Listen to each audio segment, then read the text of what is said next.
hands of any of Auburn's opponents because of that man, Bo Jackson, number 34, who has rushed for 1,523 yards in 9 games this season. But he's been bothered by a deep thigh bruise. Still a very important game for Jackson individually today. It may determine whether or not he wins the Heisman Trophy. Great rivalry out of the South coming your way today.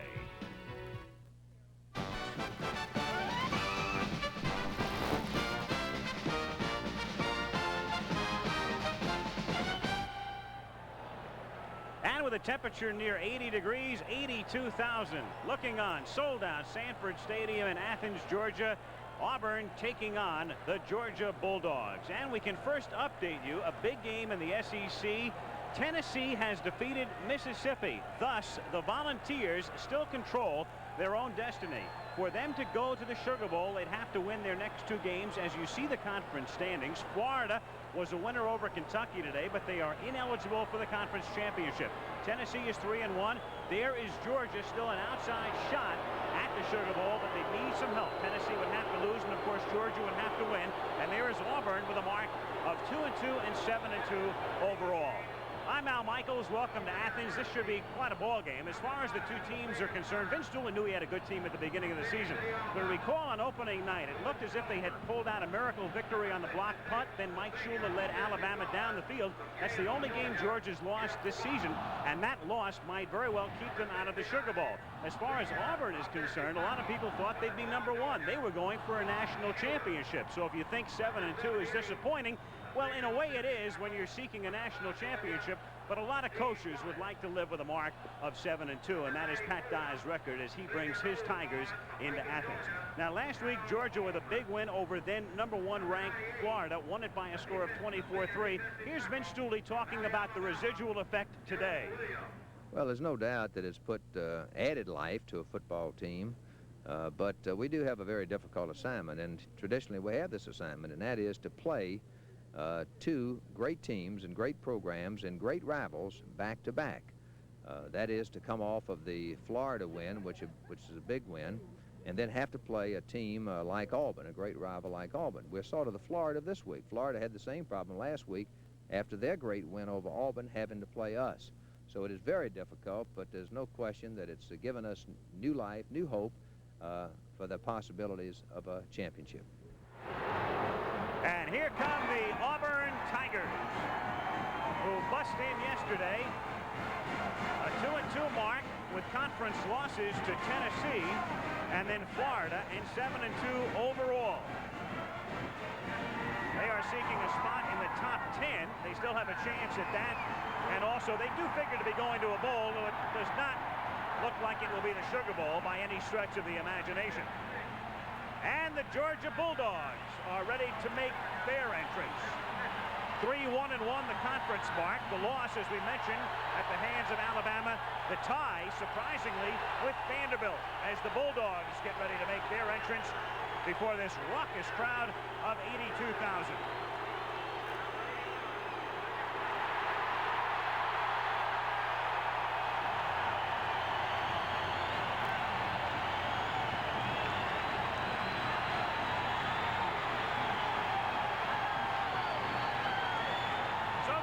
Against the Tigers. I'm joined now by Lee Groscup. Everybody knows Bo Jackson is in the ball game today for Auburn. Everybody knows Bo Jackson is still in quest of a Heisman Trophy. But what about his condition? Bo Jackson spent most of this week in the training room rehabilitating a deep thigh bruise. He practiced finally for about 15 minutes yesterday, and apparently he feels pretty good. Historically, we have seen him play with pain, and he has had some of his best games in big games like this. Even with a healthy Bo Jackson and with good ground attacks on both sides, do you sort of get some little suspicion that the quarterbacks may make the difference today? I had that feeling early in the week, and it was confirmed by both coaches. Pat Dye feels that Pat Washington right now is throwing the ball about as well as he has ever seen him throw the football, and he wants him to put it up more than usual to test a problem secondary for Georgia. So look for him to throw maybe 20 to 30 times. James Jackson, the same for Georgia. He's more of a scrambler, but he has a very strong arm. Now, Georgia is a slight favorite, 2 or 3 points, depending on the line, and most of that due to the fact They are playing between the hedges here at Sanford Stadium. So what does Auburn have to do to win the game? Well, for right now, I'm going to revert to some coaches' buzzwords. It's going to be balance and consistency on offense, pressure and containment on defense. Simple, but not easy. And fewer turnovers might help as well. Yeah. Georgia, Auburn coming up from Athens when we come back. Series record, Georgia 41 victories, Auburn 40. 7 games have wound up as ties. It's been a terrific rivalry through the years. It began back in 1892. Pat Dye is a graduate of Georgia. And as most of you who follow this sport know, Vince Dooley is a graduate of Auburn. And here we go with Auburn set to receive the kickoff. It is a short kick that is angled toward the near side and is taken at the 20-yard line by Kyle Collins, and he is out of bounds right there. So Collins makes the catch as you look at Pat Washington. Bo Jackson starting at tailback. Then Tommy Agee is the fullback in front of Bo out of the I formation. The H-back is Ron Middleton. And Freddie Wagan, the wide receiver. Collins, I think, doing Georgia a bit of a favor by making the catch on a ball that was going to go out of bounds. And Georgia would have had to re-kick. It is Auburn's ball at the 20-yard line on first down. And it is the first man through, Tommy Agee, who picks up 2. Second down and 8. Let's look at the line now. Jeff Parks, 233-pounder, the tight end. Steve Wallace is outstanding, 6'6", 265, and he's from Atlanta. Jeff Lott is another good one out of Gainesville, Georgia. Ben Tamburello from Birmingham, the center. Yan Cowart at the other guard spot, and Stacy Searles, another fine one. It's a very good offensive front. Second down and 7 with the ball at the 23-yard line. And Washington, to put it up for the first time, is hit as he throws, and the ball is caught by Agee after the deflection, and Agee gets all the way out to the 37-yard line. Calvin Ruff put the pressure on. Washington was hit as he threw the ball. It came loose, was deflected into the hands of Agee, number 30. Now, how's this for turning adversity to advantage? You can see Pat Washington setting up here. The ball bounces off number 66, his offensive lineman, into the hands of Tommy Agee, his fullback, number 30. No, that was not a gadget play. So that was a little bit of luck. The same effect. On first down from the 37-yard line, carrying straight up the middle is Bo Jackson, his first carry, and we'll watch him very carefully and see if we can detect any slight limp, any sort of minor problem that still exists. We talked about the bruised thigh.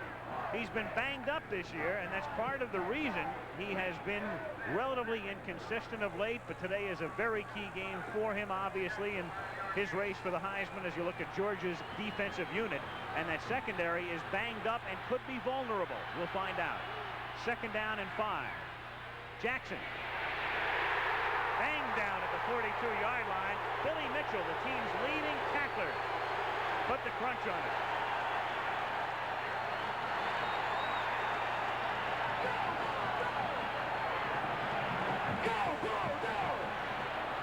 Third down and 5 at the 42-yard line. Brings up the first passing situation. Let's see if Pat Washington goes to the air, as Pat Dye mentioned during the week he would like him to do. Trey Gaines is wide to the left. Washington looked that way, then back over the middle and throws into traffic, and it is caught at the 47-yard line, then ruled incomplete. Jeff Parks was there amidst a couple of Bulldogs, and then on a late call by the official, he says no catch. Jeff Parks, number 82, is the tight end on the right. As Washington looks left, comes back to Parks.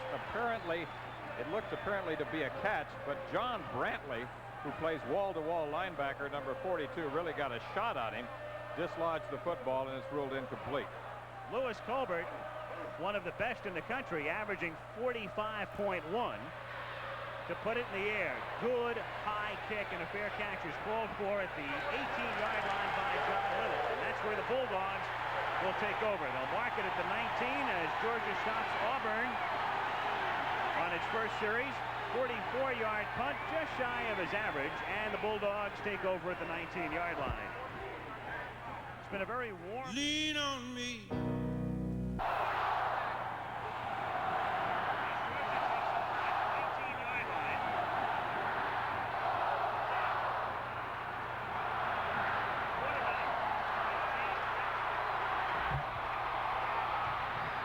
And the two freshmen, Worley, along with him as the running backs. As you look at the offensive unit, Jackson, Worley, and his running mate Henderson, both having big games last week in the Gator Bowl. Jimmy Hockaday, the wide receiver, on one side, and Freddie Lane the other. Loss of 1, second down and 11. And that's Herman Archie in the game, number 81. He goes in motion. Jackson rolling to his left, throwing against the grain, and nobody is there. The intended receiver was Archie, but the pass was well overthrown. Take a look now at the offensive line with Troy Sadowski, a freshman, starting at tight end. Wilbur Strozier, 251. Stevens weighs 245. Anderson is their main man. They call him the bell cow, the center. Mac Burrows, the other guard. And the other tackle is Victor Perry at 272 pounds. Third down and 11 with Jackson from the 18-yard line. And it's clouding up on a warm day in Athens. Worley wrapped up back at the 14 by Gerald Williams. The 6'3", 270-pound senior, stopping him behind the line of scrimmage, and so the Bulldogs not only don't pick up a first down, they don't gain anything. They go backwards on every play and are forced to punt from deep in their own territory. Back to kick is Chris Carpenter, averaging 42 yards a kick. Last week, he had a 64-yarder against the Gators. And Trey Gaines, number 19, the Auburn wide receiver, is back to receive the kick, standing at his own 40-yard line. Good high and deep kick, and a fair catch is called for by Gaines, who backs up all the way to the 29-yard line. So Carpenter gets them out of a hole with a 57-yard kick, and the Tigers have the ball back with 11:01 to go in the quarter. Each team has had the ball once. Neither are able to move. We played 4 minutes, and Auburn has it to start its second series at the 29-yard line. The fake to Jackson, and then Washington throws, and it's dropped at the 30-yard line by Tommy Agee. Hardly mattered. Agee wasn't going anywhere anyway. Second and 10.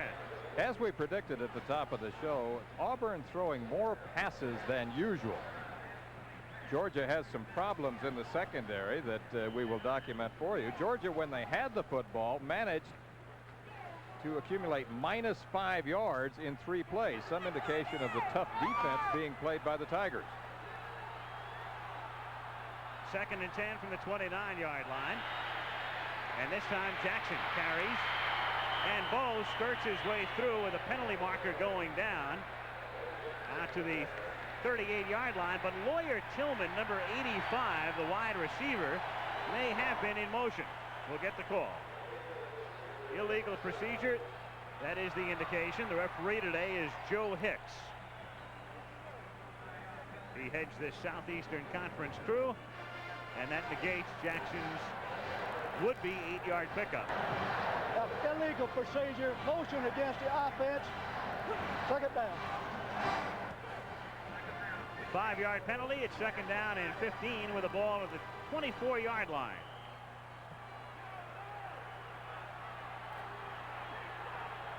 Tillman comes out wide to the left, and Gaines goes to the other side.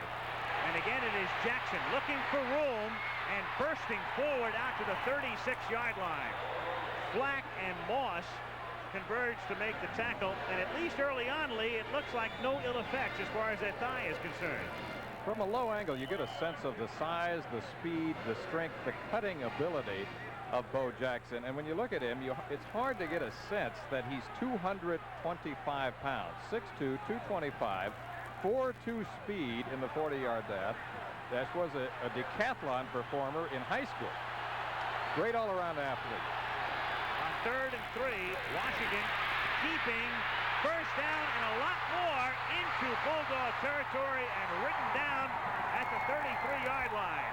John Little making the tackle. And that's the beauty of having Jackson trailing you on the option play. The defense has to think about the pitch, and then Washington was able to turn it upfield himself. That's exactly what happened. And remember that Pat Washington was a wishbone quarterback last year. He's running the option this time out of the I formation. He picked up a good block from his fullback, Tommy Agee, number 30, and it was finally John Little in the secondary who brings him down. So to the 33-yard line, 1st and 10. And it's Jackson skirting a tackle in the backfield and taking it inside the 30-yard line, where Harris and Mitchell converge on the stop. So Auburn moving steadily and quickly here in the first quarter with 9 minutes and 27 seconds to play and no score.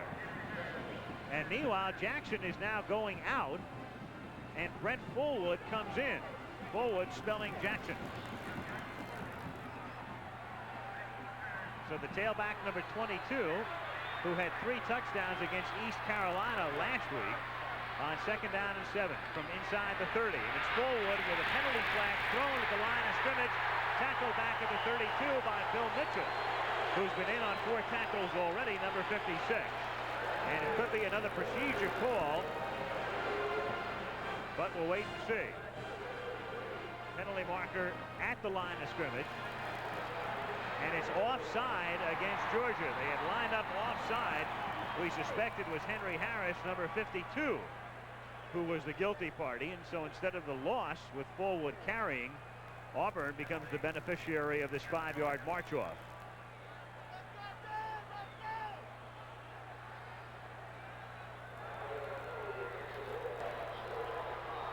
Defense, offside, 5 yards, 2nd down. Still 2nd down and 2nd down and 2 with Agee, the fullback, number 30, and Fullwood, the tailback, number 22. And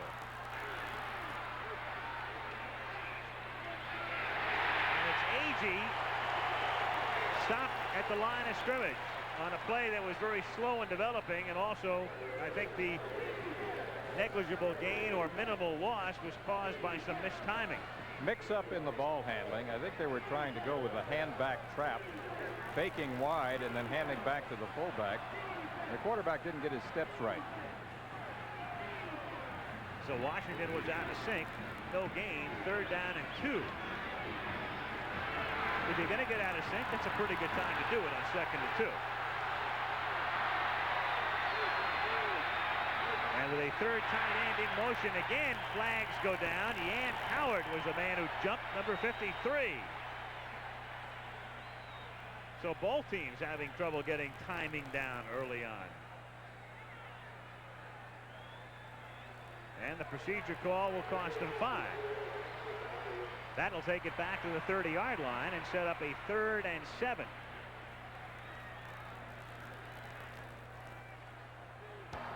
Well, the dead ball foul, encroachment by the offense, 3rd down. 3rd and 7 for the Tigers at the Georgia 30-yard line.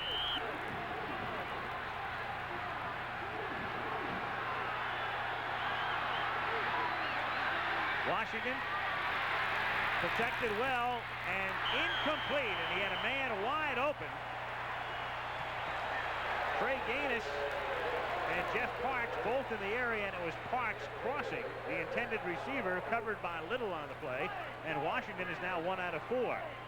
So a 47-yard field goal attempt upcoming now for Chris Johnson, who is their long kicker.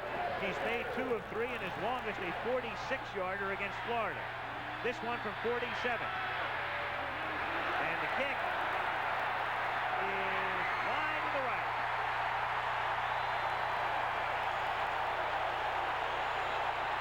So an impressive beginning, but a futile ending to that drive for Auburn. Georgia gets the ball back with 7:49 to go in the first quarter. G-E-O-R-G! I remember him well. Frankie Sinkwich won the Heisman Trophy in 1942. Fireball Frankie Sinkwich. He had a teammate, Charlie Trippi, who was also a great all-purpose player. 40s were some time for quarterbacks and running backs for the Bulldogs. And 43 years later, as we come back to live action, it is David McCluskey carrying straight up the middle. My favorite mascot, Hugga. This is UGA 4, if I'm not mistaken. UGA 4. UGA Roman numeral 4. UGA 3 won a national championship in 1980. Tough bark to follow. 2nd and 7 from the 33-yard line. Whoop. Freddie Lane is in motion. And Jackson hands the ball off to Lawrence Tate, who scrambles out past the 40-yard line and has a first down. Vince Dooley likes to use 4 running backs. Worley and Henderson started, and now McCluskey and Tate are in there. This is Tate. From this low angle, you get a sense of the speed and power of Lars Tate. They have big, fast backs. There isn't a Herschel Walker here, but there are some outstanding runners as he follows in behind Anderson and Burrows, number 69. 1st and 10, Bulldogs from the 41-yard line. It's a scoreless first quarter to this point. That's Sadowski setting up on the right side. They make that the strong side, and McCluskey is stopped after a pickup of a couple. Dave McCluskey, a junior from Rome, Georgia, and let's check in with Al Troutwig on the sidelines. Al, I'm trying to get some insight into something Georgia calls the hydrant pattern, and I've just got just the tools to do it. With me, of course, is the man you just saw, UGA 4. UGA, how do you feel about that? How's this game going to go? Rough. Yeah. Well, how about this dog, Al? Well, that was a fumble by UGA, but we'll give him another shot later on. 2nd down and 7 as Lane takes it on the reverse to the 45, to the 50, and stopped at the 40-yard line, a first down. Freddie Lane stopped by Pat Thomas. He ran 2 reverses in a 17-14 win over Baylor, 1 for a touchdown.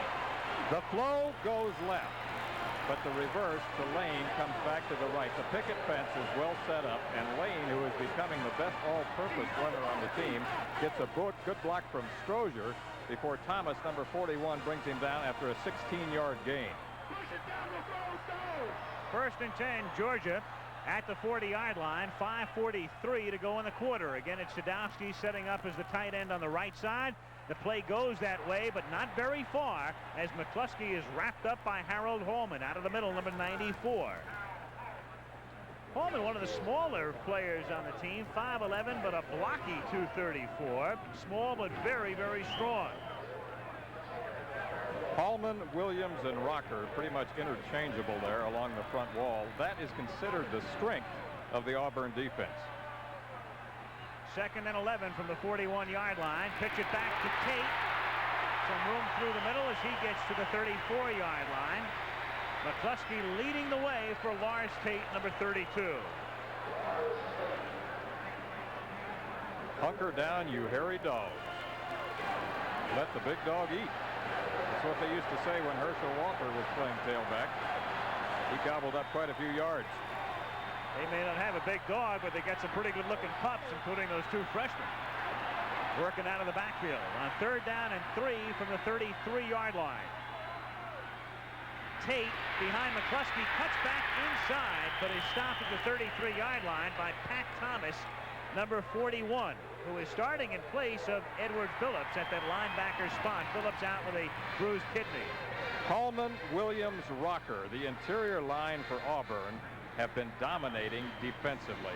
This time leading the way. Pat Thomas actually winds up making the tackle. So on 4th down now, Georgia with a field goal attempt upcoming. Steve Crumley, a freshman, whose longest this year is 46 yards. This a 51-yard attempt from the 41-yard line. It is long enough, but it is wide. Wide to the right. So 2 long field goals missed, one by each side after 2 drives that started in promising fashion. But they both come up empty, and we're still scoreless with 3:48 to play. Let's go, Georgia! Affect the national championship picture. Less than 3 minutes to go in Columbus, Ohio, Wisconsin. The last team to beat the Buckeyes at home back in '82 could do it again, leading 12-7 late. Meanwhile, Iowa has come from down 14-7 to go ahead of Purdue 21-14, and so the Hawkeyes are for the moment safe, ahead by a touchdown. Hey, Troutwig, how about going over and feeding that War Eagle? Yeah, Lynn Swan tried to do that last year. We almost lost him. That's right. Well, Troutwig is on his way over to that War Eagle, if that War Eagle is here. Tracy Rocker, number 74, the freshman lineman out of Atlanta, Georgia, shaken up on the sidelines as Auburn is at the 34-yard line. Jackson is back in the game, and Bo takes it out to the 36-yard line where Jake Richardson, number 99, makes the tackle. Run some scores in for you. Michigan a winner, 48-7 over Minnesota. Boston College takes care of Syracuse. The Mountaineers are a 13-point winner over Temple. Florida squeaking by Kentucky after that loss last week. Florida comes back to win, but only by 2, and we told you about Tennessee and Mississippi earlier. On 2nd and 8, it is Jackson. But he goes nowhere as Bo is stopped at the 34-yard line. Henry Williams smelled that one out, number 90. Nice play by that sophomore, whose hometown right here, Athens. That's the best place to stop Bo Jackson before he crosses the line of scrimmage, because when he gets up steam, he has a lot of tools. 4.2 speed. He has world-class sprinter speed despite the fact that he weighs 225 pounds. 2:40 to go, first quarter, no score. 3rd down, 9 from the 34-yard line.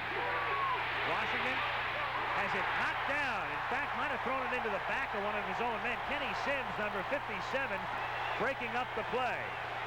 So Washington has thrown a couple of balls that have been deflected at the line of scrimmage. The other wound up as a completion. And Auburn to kick.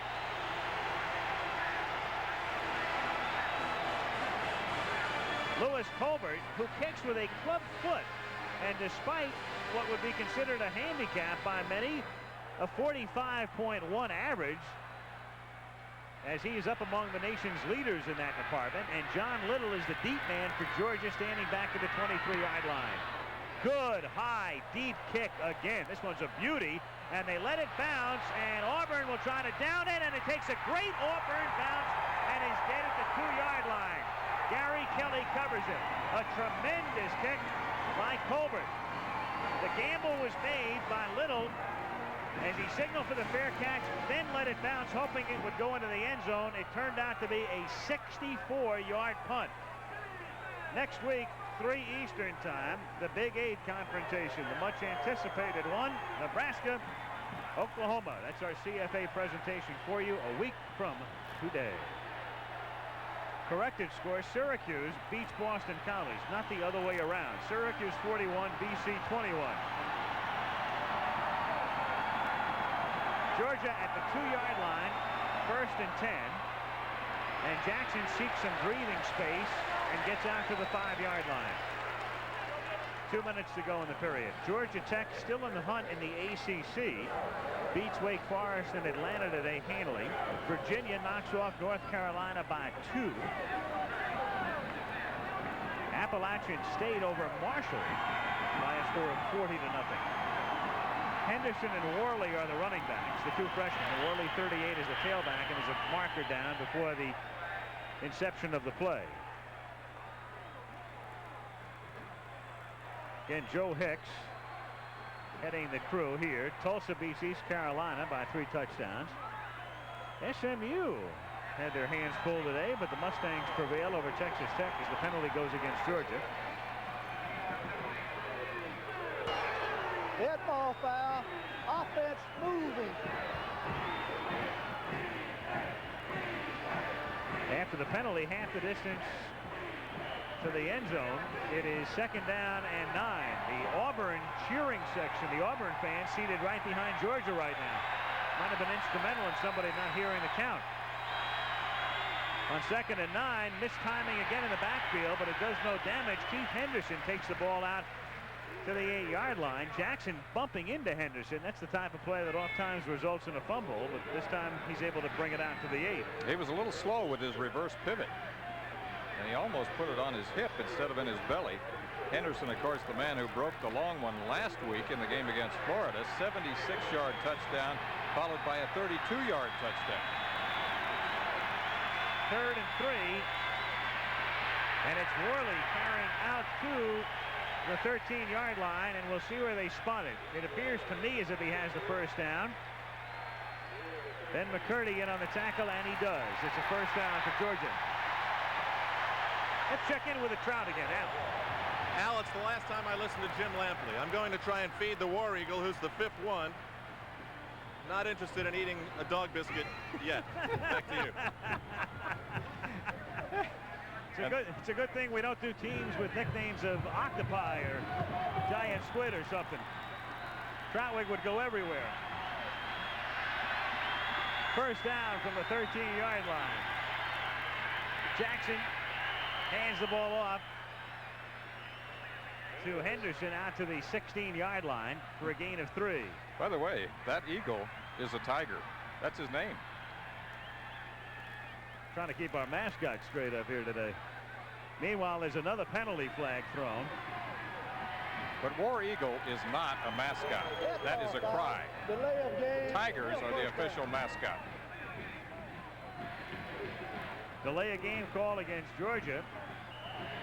A lot of ticky-tacky penalties here in the first period. Nothing major. A lot of 5-yard march-offs for delay and offside, illegal motion. Right now it is 1st and 15 from the 8-yard line. And it's Keith Henderson, who comes out of Cartersville, Georgia, carrying for a couple, and that could be the final play of the first period. Well, as we figured, it would be a fast game, a running game, and tough defense would be featured. Battle of the trenches. That's what it's been, and Georgia breaks the huddle, but they do not figure to have the time to get the play off, and in fact they do not. So that is the end of the first period. Each team mounted a drive that started promisingly but ended with long missed field goal attempts. And so with 15 minutes gone in this great traditional battle in Athens, Auburn and Georgia are scoreless. Quarter is about to start in Athens, Georgia. Al Michaels with Lee Grosscup and Al Troutwig at Sanford Stadium. Vince Dooley in his 22nd season here in Athens, watching his team with the ball, 2nd down and 12 from the 10-yard line. And Jackson, after the play fake, back to throw, and it's fumbled at the 32-yard line, recovered by Auburn after the completion to Cassius Osborne. Russ Carricker comes up with a football, number 47. Sprint out left by the quarterback, Jackson, and he's looking for Osborne, number 24, who's running a middle route. Ball is caught successfully. Great hit by Jimmy Warren, number 45. Dislodges the football. It's free, and along comes Russ Carricker, number 47. Give them very opportune field position. First down for the Tigers at the Georgia 33-yard line. It's Fullwood, the tailback, unable to turn the corner, and wrapped up at the 33-yard line, led by Steve Boswell, the defensive charge, number 44, who missed the first 3 games this year with injuries. He's a junior from Warner Robins, Georgia. So as we said at the top, turnovers certainly would be one of the keys today. And statistics have proven out that when you get the ball in this kind of field position, you should score 65% of the time. 2nd and 10 from the 33-yard line. Forward again, and not much cooking in the middle, and it's Boswell, who's been like a magnet on the last 2 plays, number 44, making the tackle. Brent Fullwood is a junior from St. Cloud, Florida, so as Pat Dye looks on, he knows that next year when Jackson is gone, it'll be Fullwood who will be picking up the burden, and he is a good one. Question is, will they stay with the I formation or go back to the bone? They ran the wishbone the first 3 years that Cole was in Auburn.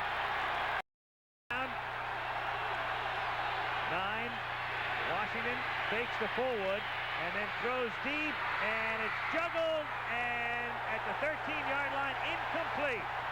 Freddie Wagan nearly came up with the ball after the juggling act, but John Little covered on the play, and it's incomplete. Deep drop by Washington, and he's looking for Wagan, number 14, on a crossing pattern. Ball juggled twice. Looked momentarily like he may have caught the ball, but I think you're going to see it touch the ground. There's the juggle. There's a second juggle. He never had possession. Now, good call. Chris Johnson to attempt a 50-yard field goal. He was wide from 51. And this one is good. Just long enough. And he gets it over. So he missed from 51 and hits from 50. And Auburn takes advantage of the turnover. After the fumble recovery, they lead 3-0. Ohio, where Wisconsin has snapped Ohio State's 20-game home winning streak. More importantly, the Buckeyes have surrendered the inside track to the Rose Bowl. Iowa need only win today against Purdue and next week against Minnesota for Chuck Long to have the trip to Pasadena he so badly wanted. Al, all yours. Jim, not only that, Chuck Long may wind up with a Heisman Trophy as well. That's a good point, and we'll get into that as this one continues on in terms of the Heisman situation and Bo Jackson and Chuck Long and Robbie Bosco. And right now, Long may have the inside track as well as Iowa. Johnson to kick off with Auburn on top 3-0. A good deep kick, so deep in fact it goes through the end zone. And out to the 20 come the Georgia Bulldogs. Jackson led in that race, but Long has been gaining ground. And Long had that one bad outing on national television. They thought he was over and done with as far as the Heisman was concerned, but Meanwhile, Monday night, we can tell you, a good one. The New York Giants on top along with Dallas in the NFC East to take on the Washington Redskins. Our presentation on Monday Night Football at 9 Eastern time. That rivalry dates back to 1932, and I can tell you there's some tradition in that one. Meanwhile, we had another penalty flag go down. Offside on the kickoff, 5-yard penalty, and we'll kick over. An offside call, another one against Auburn, and so we'll find out if that affects Johnson again, who booted that one all the way through the end zone and has just kicked the 50-yard field goal for the game's first points. Well, you've heard that statistics can be misleading, but I think these stats are rather indicative of what kind of game it's been. If you look at the total yards, 69 for Auburn, 47 for Georgia, no turnovers, and time of possession virtually equal. That kind of game. We thought it would be. Bulldogs came in slightly favored. Auburn has a 3-0 lead. By the way, the official count, a 49-yard field goal, is what Johnson is credited with. The ball just shy of the yard stripe at 40. And another flag goes down, this time because the kick is out of bounds. Funny, the fates and fortunes of a field goal kicker and the kickoff man, a guy who just kicks a 49-yard field goal, then boots one on the fly through the end zone, kicks the next one out of bounds at the 25-yard line. When he has all that time, no one's rushing him.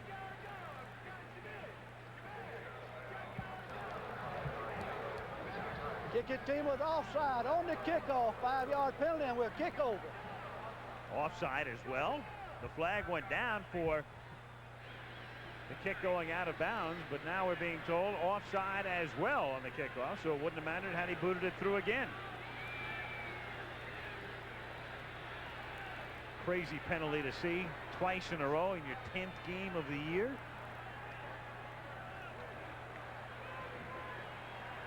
Back to the 30. And Johnson to kick. That's lane number 4. Who's back deep along with Tron Jackson. And Johnson, this time it's a line drive to Hopper, fielded at the 8-yard line by Jackson. Up past the 25, out to the 33-yard line goes Tron Jackson, and that's where the Bulldogs will begin this drive. Get the top 10 in for you now. Penn State has drawn first blood against Notre Dame, 7-0 there. Nebraska rolling over Kansas 40-3. We told you about Wisconsin and Ohio State, and that's shocker. Air Force in the third period leading BYU by 8. From the 33-yard line with Jackson at quarterback. James on a roll to his left, going off balance and out of bounds. Lane made the catch, but he couldn't come down inbounds, so it'll be 2nd down and 10 from the 33. In college football, the rule states that 1 foot must be in bounds. He is clearly out of bounds there. No problem with a zebra there. Iowa, 5th ranked, leading Purdue 21-17 in the second. Oklahoma over Colorado 14-0. That game in the 3rd quarter. 2nd and 10 Bulldogs from the 33-yard line. Auburn ahead 3-0. Jackson protected well, fires over the middle, complete into Auburn territory to Jimmy Hockaday. And he's to the 40-yard line, fumbled the ball, but he hit the ground first.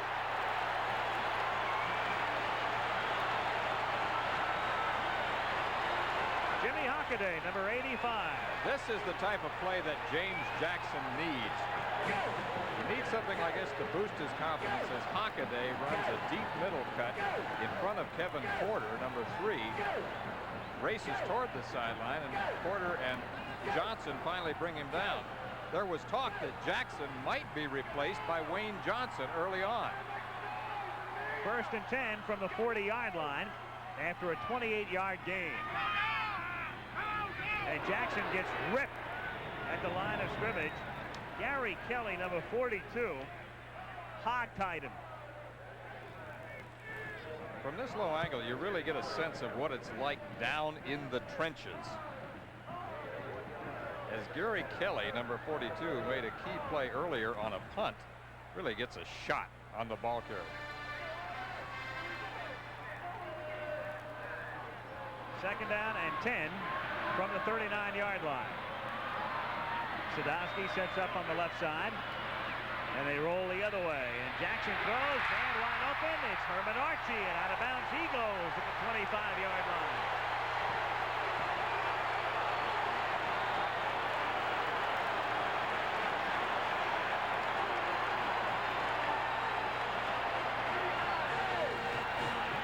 First and 10 at the 25.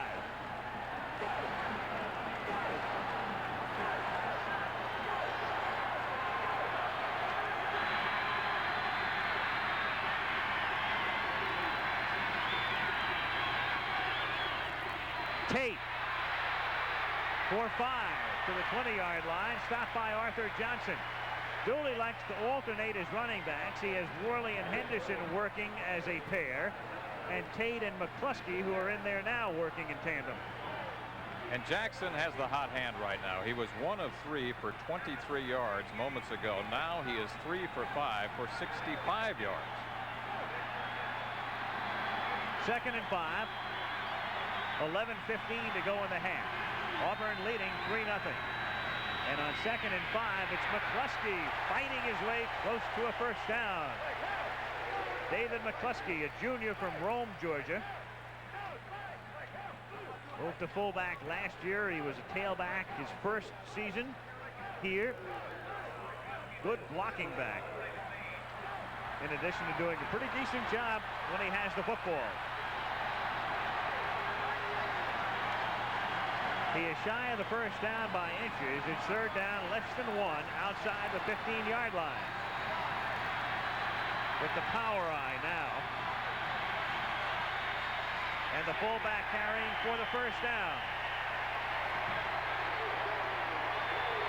Keith Henderson, the 3rd back inserted to go along with Tate and McCluskey. So a first down at the 13-yard line. Keith Henderson, who was an All-American tailback in high school, recruited as a tailback, has made the adjustment and moved to fullback with a great deal of efficiency. From the 14-yard line, Jackson, nice fake, keeps, gets to the 5-yard line, and all kinds of flags, and that would indicate a face mask call.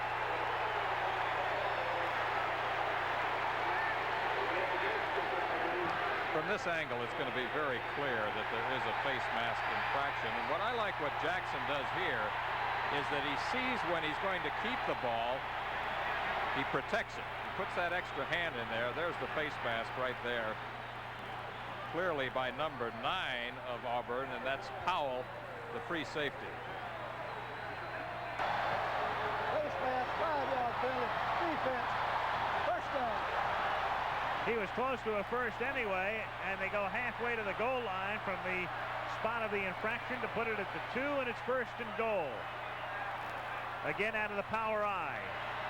With Worley in there as the tailback. It's Worley taking it and not getting in.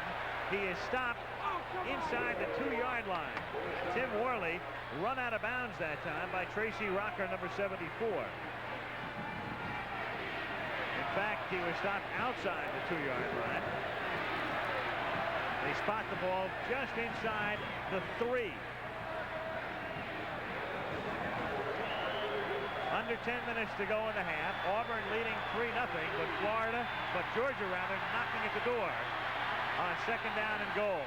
Jackson keeping. Touchdown Bulldogs.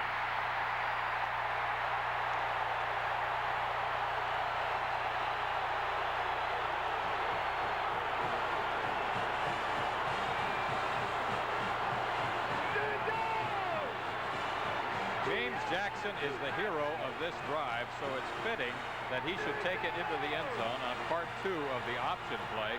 He saw daylight, got a good block from McCluskey, number 43, and outran Thomas to the end zone. Extra point by Steve Crumbly is perfect, and with 9:51 to go in the half, a drive that started with pretty decent field position after the penalties had negated that kick through the end zone by Auburn. The Dogs march down the field and take the lead. Utah, where after a Bosco to Bellini touchdown pass late in the 3rd quarter, Bosco threw back to Limley on this pass from 8 yards out after a penalty for the 2-point conversion, which has now tied the Cougars up with the Falcons of Air Force 21 apiece. Al Michaels. Well, that's turned out to be a beauty, and it figured to be, and maybe the most important game in the history of the Western Athletic Conference. And a game not being seen by too many people, but it's turned out to be a gem. Here it's 7-3, Georgia on top. Ball fielded at the 4-yard line by Kyle Collins, and he brings it back to the 11.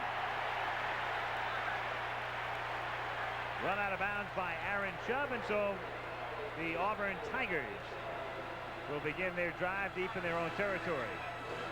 It was hard to imagine that game not being a barn burner. Air Force BYU. I said not being seen by too many people in light of the fact that it's not on network television, and it was picked up by Kurt Gowdy Productions, the great cowboy, televising it to certain markets today in that area, as Jackson takes it out past the 20 to the 22-yard line. Bo picking up 6, and John Brantley makes the stop. Georgia's scoring drive right there, commencing at the 32-yard line. James Jackson, the obvious hero of that drive, but maybe the unsung hero would be David McCluskey, the fullback, number 43, who had 2 key blocks on the drive. Second down and 4 from the 22-yard line. Jackson again out to the 26, where Brantley makes the tackle. And Bo is close to a first down. We know with Bosco coming on in that game, and we're talking about Long and Jackson before. Those are the 3 men, as Bo picks up the first down, who would be the Heisman favorites. And it is going to be a very interesting little tussle here to determine who wins the Heisman Trophy. First down from the 27. Washington pitching back to Jackson. And he is popped by Tony Flack out at the 30-yard line after a gain of 3. Contrast to last year, Lee, and in as much as everybody conceded the Heisman to Doug Flutie, it was a foregone conclusion, and Doug picked it up. But this year, it's a scramble. He becoming the first quarterback to win the Heisman Trophy since Pat Sullivan, Auburn player who you interviewed at halftime last year in the Auburn-Alabama game. Saw Pat here today. He does the games on the Alabama radio network, on the Auburn radio network in the state of Alabama. Johnny Agee takes it out to the 33-yard line, and it will be 3rd down and 4 for the Auburn Tigers as we have reached the halfway mark of the second quarter. 7.5 minutes to play in the first half. Georgia on top 7-3. have a third and what might be a passing situation, but it could also be a running situation. It's one of those 3rd and 4.5 type plays. Jackson, the tailback, Agee, the fullback. And Bo gets the pitch, breaks a couple of tackles, gets into Georgia territory, cuts back, picks up a block. He's inside the 20, and he'll go all the way. Touchdown, Jackson, and Auburn has the lead.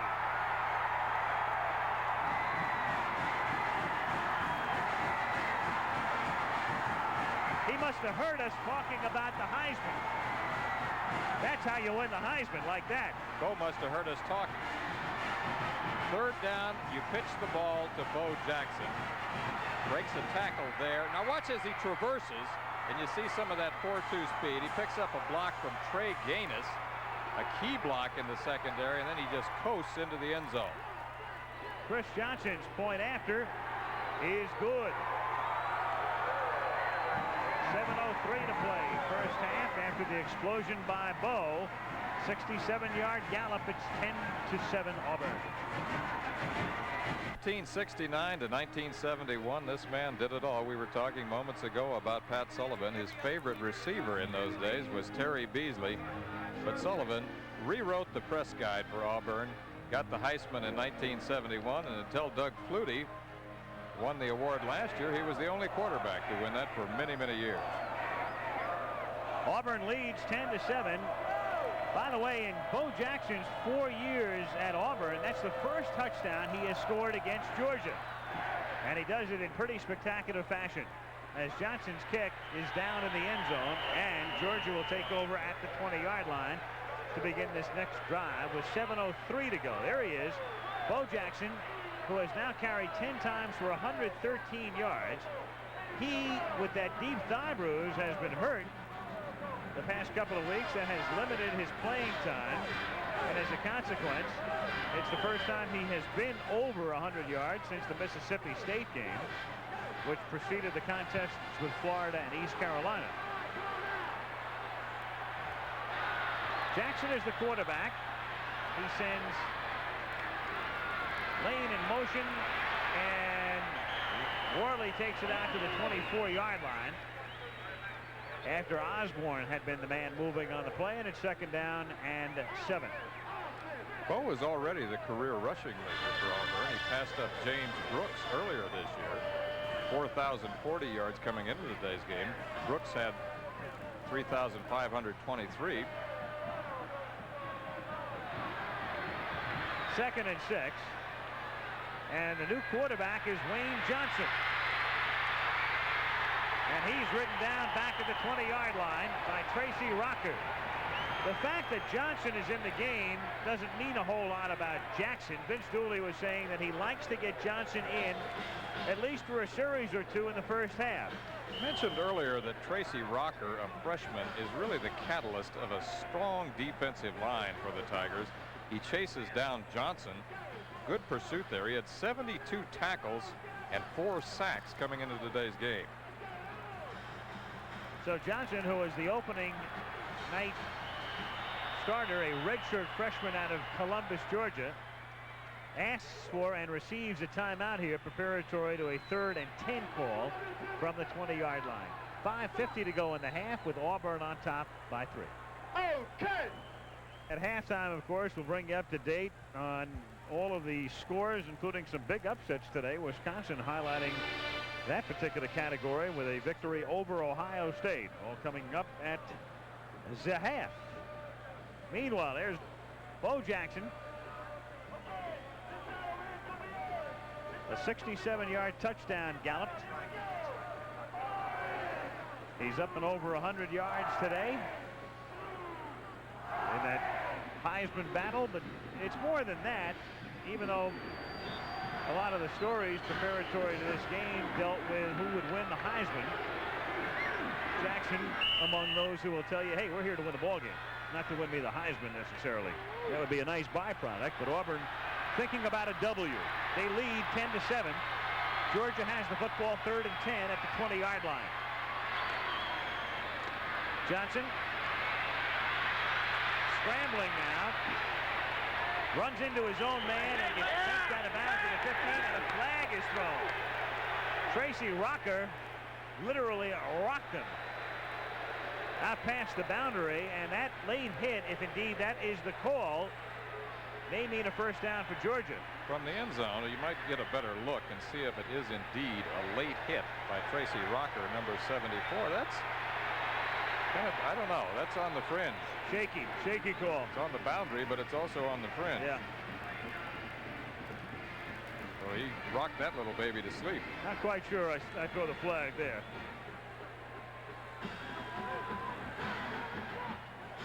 And they're going to march it off now.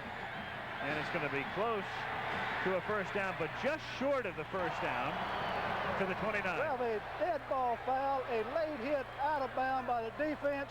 It's an automatic first down. So an automatic first down is what it is. That might be a big play. That's the kind of play it sort of sneaks up on you. You might think back and say the game turned on a call like that. Could very well, because they would have forced Georgia to punt, and with time running down in the first half, Auburn may have been able to control the football the rest of the way, or at least most of the rest of the way in this half. Up the middle goes Henderson as he takes it out to the 37-yard line. When you get a break like that, the offense sometimes fires up. The whole momentum of the game changes.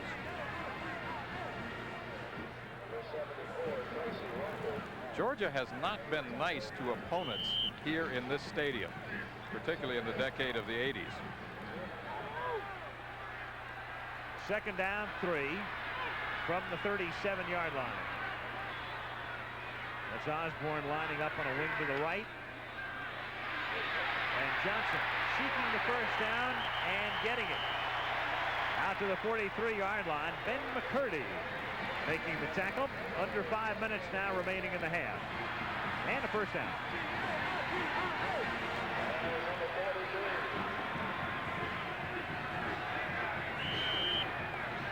Remember, the Bulldogs still thinking about a Southeastern Conference championship. It's possible, but they do need some help. Tennessee would have to lose to either Kentucky or Vanderbilt. Worley out to the 48, and naturally Georgia would have to win this game. Let's go to Al Trawick. Al, I've decided to really see what it's like between the hedges. These were put here at Sanford Stadium in 1929 by a Mr. Charlie Martin, who wanted this stadium to look like the Rose Bowl. And of course, to really be between the hedges here at Sanford, you've got to be on the playing field. Back to you. Trout, we always had the feeling you were between something. We weren't quite sure what. 2nd and 5 from the 48-yard line. And up the middle, it's Henderson for a first down to the 36. Tommy Powell makes the tackle, and indeed, that late hit penalty may prove very, very large. Henderson, number 30, who, as he did last week so effectively against Florida, takes the quick inside dive play, gets in behind Burrows and Anderson, the bell cow center, and really turns it into a big gainer before Tom Powell, one of the best players in the secondary, makes the tackle. First down from the 36-yard line, and it's Tate, number 32, who takes the ball for a gain of 2. Powell comes up from the safety spot to make the tackle. Anderson, we talked about, his nickname is Bell Cow, and of course Vince Dooley feels that he is as good as any center he has ever coached. He said in the last 9 weeks he's playing about as well as any offensive lineman he's ever had. There is the man, Vince Dooley, who thought about but elected not to run for the United States Senate earlier this year. 2nd and 7. Johnson stopped at the 33-yard line. So it'll be 3rd down and 7 coming up, and a very big call here for Johnson and the Bulldogs as the clock ticks down to 2:55. Auburn on top 10-7 late in the first half.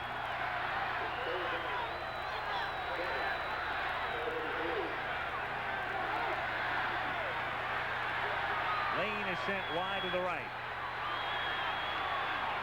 Tate is the tailback. Smith sets up as the tight end to the right side. And after the fake to Tate, It's Johnson firing short, well short and out of bounds. And those two guys, Johnson and Hockaday, weren't on the same page that time. What we have here is a breakdown in communication. Johnson thought that Hockaday was running a deep comeback pattern to the outside.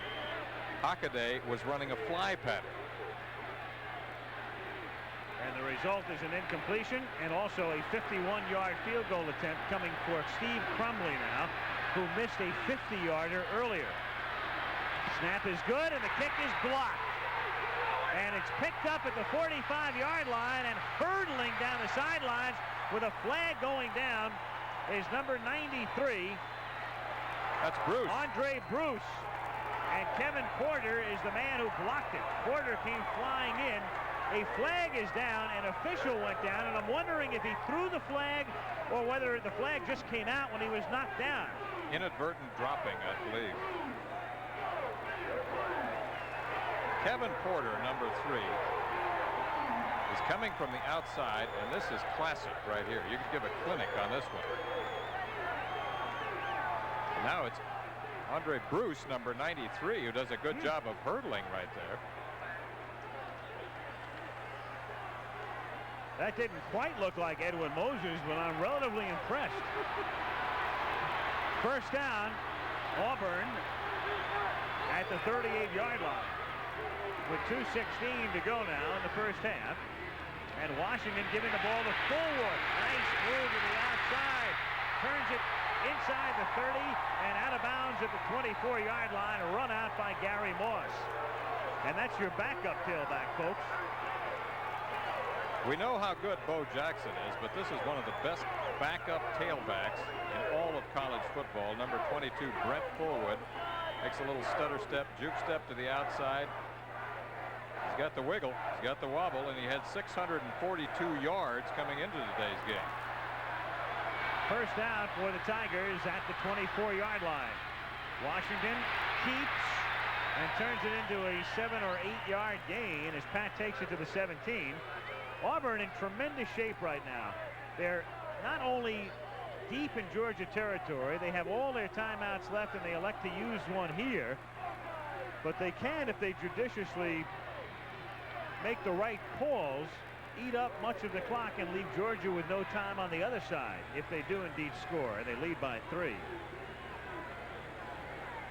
Georgia, Al Michaels, Lee Grosscup, Al Troutwig with you. 1:54 left on the clock in the half. Auburn ahead by 3, and the Tigers have the football at the Georgia 17-yard line. Second down, 3. So Pat Dye, whose team is trying to win its 8th game in 10, watching his quarterback now, Pat Washington, lead the team up to the line of scrimmage with Fullwood in the game as the sole running back in this set. And he gives it to Fullwood behind some nice blocking, but it doesn't develop, and he is stopped at the 15. John Brantley made a nice play. It looked like Fullwood had a couple of horses out in front of him, but no room developed. Well, the Clydesdales were out in front, but Fullwood can't get started. He's hit there by number 42, John Brantley, the linebacker. He's known as Rambo. Now it is 3rd and 1, and Auburn looking toward the bench. The entire unit, there was some confusion, and thus they are forced to use a timeout. That's not exactly what you wanted to do right here. You got a 3rd and 1 coming up, and you can take some time off the clock. So, with timeout here, let's pay a visit to the campus of Auburn. Auburn University. Students who come here have a strong desire for a learning experience that will prepare them for a meaningful career. There's an atmosphere here that promotes new ideas and creative thinking. A college education begins with a strong faculty and a bright group of students, and Auburn professors take the time to give their students the attention they need to develop their minds, so that those who leave are better prepared to adapt to an ever-changing world, or perhaps even to change it. During that break, Washington had the headset on the sidelines. He talked to the coaches upstairs, talking about taking time off the clock here. Just to elaborate, what you want to do, of course, is you want to score. You want to get a touchdown, if not a field goal. The only thing you'd like to do, though, if you're Auburn, is take as much time off the clock as possible and leave Georgia no time coming back the other way. But there's still 1:20 to go. It's 3rd and 1 with a ball at the 15-yard line, and Washington picks up the first down. He gets to the 11. Stopped there by Tony Flack, and now the clock will stop momentarily on the first down. Washington effective once again on the option play, and we will remind you that he was indeed a wishbone quarterback in 1984. We covered him twice in 1984 when he was running the bone. And of course, the idea in the bone is that you outnumber your opponent. 1st and 10 from the 11-yard line. And Washington to throw, and nearly has it picked off. Greg Williams, number 23, who does not have that much experience in the secondary, but it is an injury-racked secondary for Georgia on a pass intended for Freddie Weygand. Weygand-Williams matchup. They're trying to hit Weygand on a deep slant pattern, and it's nearly picked off by number 23, Greg Williams, who's playing a key role today as he fills in that injured secondary that we talked about earlier. That was one of the concerns of Coach Vince Dooley when I talked to him earlier this week. 2nd and 10. Fullwood, back of Agee, and run out of bounds at the 8-yard line by Tony Flack. So now it is 3rd down coming up from the 8. It's 3rd down and about 7 for the first. 8 for the touch. 52 seconds to go in the half, and 1 timeout for Auburn. And I was wondering, I was just going to ask the question, do you think he'll send Jackson in? And he answered it. Here comes Bo. Why not? If you don't give him the ball, at least you give the defense something to really think about. As you pointed out earlier, it helps the quarterback on the option play because you've got the key on number 34. 3rd and 7. They give it to Bo. He runs through the middle. There's a flag thrown. Jackson gets to the 1-yard line, but a penalty marker was thrown. In fact, there are 2. There was 1 thrown after the inception of the play. I think there's going to be a holding call. And there was also a penalty marker thrown by the linesman at the line of scrimmage. 2 flags are down.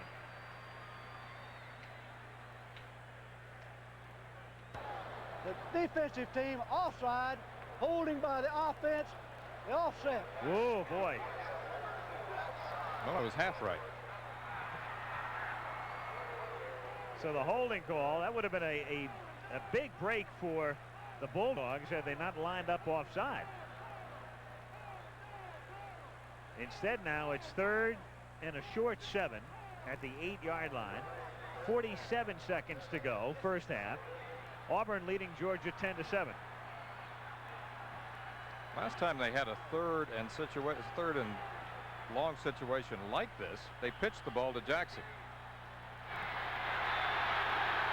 So Bo lines up in the backfield behind Agee. Sellers is in motion. And on a reverse, it's Weygand coming the other way. Dives, touchdown. What a play. What a call. Jackson looked like he was going to get the pitch. And coming from the other way was Weygand. And that's out of the back of the playbook. And that was a thing of beauty. It's a good point because this is uncharacteristic of Auburn football to use a gadget play in this situation. Normally they're very fundamental. Now watch Wallace, number 78. He wisely does not clip there on Gary Moss, number 3, but gets in the way, and that springs him for the touchdown. And Johnson kicks the extra point. Freddie Weygand, who scored a touchdown on a 13-yard run against Florida State on an end around, does it again. Diving into the end zone, and let's visit the campus of Georgia. That was really a great call by Pat Dye, and also a very well-conceived play. Think about what the defense has to think about. You're thinking about Jackson. You're also thinking about Washington maybe keeping the ball. The last thing you're thinking about is Weygand. The real key to this play, however, at the tail end is number 78, Wallace, screening off number 59, Waters. It would have been so easy for him to clip there. But he just stood there, screened him off, And that enabled Weigand to get in for an 8-yard touchdown. Executed nicely. Also, you saw him fake to Agee. So, in fact, the defense had to think about Agee, had to think about Washington maybe keeping, obviously had to think about Jackson, and the next thing you know, you got Weigand running the other way. Love that call. Knapp to kick off. A little squibber.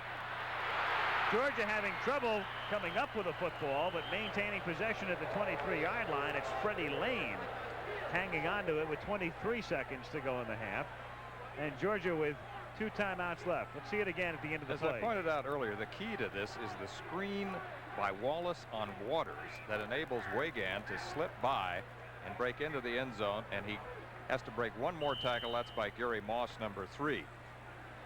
But I agree with you, it was a great call. Uncharacteristic of Pat Dye and Auburn football. Love to see that baby diagrammed on the chalkboard. From the 23-yard line, 1st and 10. Johnson is still in the quarterback. They're going to keep it on the ground with McCluskey, so the Bulldogs will not go to the air. They'll be content to go into the dressing room down by 10 at the half. One of the reasons he can come up with a call like that is because he now has much more multiplicity and flexibility in his offense with the I formation. Well, all of the scoring in the first half takes place in the second quarter. And the teams go to the locker rooms at Sanford Stadium on a warm day.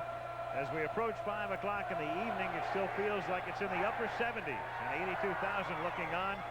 17-7 the score. Let's go to Al Troutwig and Pat Dye. All right, Al. Coach, you must be fairly proud of that call you made for Weigand, who scored that touchdown. That was a very creative. I didn't make that call. Jack Crow made that call in the press box, and I didn't actually. I was upset because we ran it because it was a 3rd down play. I wanted the ball in the center of the field if we did make a 1st down, so we kick a field goal. But it was a great call now that it worked. What did he see that forced him to make that call? Well, they had been running everybody to the motion out of on unbalanced line, and it's worked just like it worked against Florida and some other folks. So when they work, it's a great call. When they don't, but all those fans been on Jack Crow. Give him a little credit because he made the call and it was a great one. Give me the highlights and lowlights for the first half for Auburn. Well, I think the low was for us was certainly the piling on penalty out of bounds over there that we had them backed up, and I think probably the long run by Bo, and that put us ahead, picked our people up, and we got a lot of football left to play. Georgia's got a great football team, and we are trying to get there. All right, you're on your way. Thank you, Coach. So far, it's 10-7, 17-7 to correct that. We'll be back with halftime in a moment. 17-7 when we return on ABC's College Football, the kickoff for the second half. CFA College Football.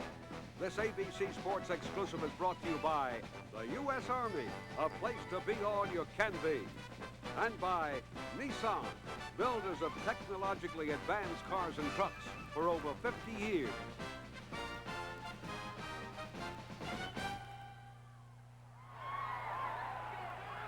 So we are about ready to start the second half. Auburn leading Georgia 17-7. And again, just to set the scene again in the SEC, Tennessee controls its destiny. They go to the Sugar Bowl if they win their next 2 games. Georgia still has a chance if Tennessee were to lose or tie one of its remaining 2 with Kentucky or Vanderbilt, but they still have to win this one, do the Bulldogs. And they're down by 10 as we start the second half. Chris Johnson to kick things off for Auburn. Freddie Lane and Tron Jackson are the deep men for the Bulldogs at the goal line. Jackson on your left. Deep kick through the end zone. Georgia starting at the 20. Let's look at the Auburn defense. Gerald Robinson, the defensive end, number 95. Then the freshman we've been talking about through the first half, Rocker. Paulman, 5'11", 234, squat, but very good. Gerald Williams, outstanding, number 98. Pat Thomas, one linebacker, had a good first half. Russ Carricker, number 47. A sophomore from Americus, Georgia, and Gary Kelly on the outside, number 42. Bulldogs at the 20. Jackson is back in after Johnson had finished up the half at quarterback. And James turns and gives it to the first man through, Keith Henderson, for a gain of 2. Kevin Porter is one cornerback. Jimmy Warren, number 45, the other. And then the strong safety, Arthur Johnson, The free safety is Tom Powell, who has 6 interceptions this season. He's up amongst the country leaders. Second down and 8. The two freshman backs, Worley and Henderson. Worley is the tailback. Jackson looks back the other way and hits Herman Archie for a first down. Just in front of Dooley. He is rolled out at the 34-yard line. First and 10. The Dogs offensively, Jackson and Worley and Henderson, but we'll see a lot of Tate and McCluskey as well. Hockaday and Lane are the wideouts. Sadowski, the tight end, and there's the rest of the line. First down after a 12-yard pickup, ball at the 34-yard line. Jackson to the air again, hits Worley, has some room, and another first down at the 46-yard line. Gain of 12 again. Russ Carricker makes the tackle on the freshman out of Lumberton, North Carolina. Look at Worley from his tailback position on a little swing pass. It's what's known as a slip screen, and what makes it work here is a block to the outside. Then he makes a cutback here. You see some of the moves in the open field speed that has made him so explosive. He has 4.4 speed in the 40-yard dash. Henderson takes the ball just about to the 50-yard line. It'll be 2nd and 7, and let's look at the halftime numbers. I pointed out in the first quarter how everything was pretty much equal. Well, look at what's happened here as a result of what happened in the second quarter. Auburn now taking the lead in total yards, particularly in rushing yards, 171 to 103, mostly as a result of the big play by Bo Jackson. 2nd and 7 from the 49-yard line, and with Worley in motion and into the pattern, over the middle and complete to the 36-yard line to number 87, Sadowski.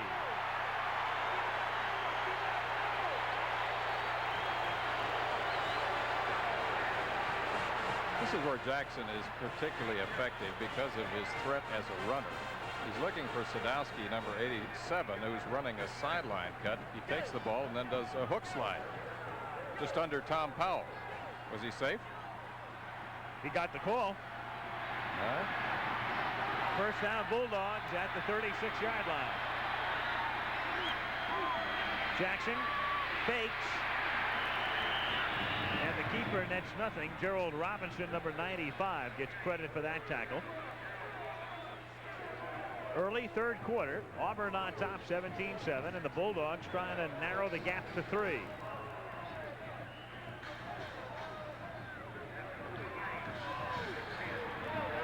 Second and 10. Bulldogs at the Auburn 36. Archie in motion. Worley, gain of 4.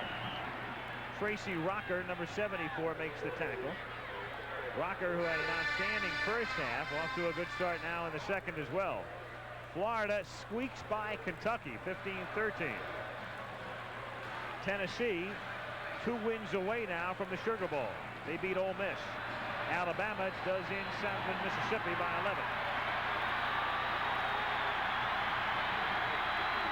Third and 7. Jackson, and unable to handle it, Hockaday off his fingertips on what would have been a first down completion. Hockaday appears to lose his concentration here because this ball is thrown pretty well to the outside on the sideline cut. It's just where it should be, thrown low and outside. Hockaday, who has been their most consistent receiver, not a big play man, but a guy you normally think would make that catch very easily. So now Crumley will attempt a 50-yard field goal. He missed one from 50. He had one blocked from 51. So a third long attempt. This time he gets the kick away. It is long enough, and it is good.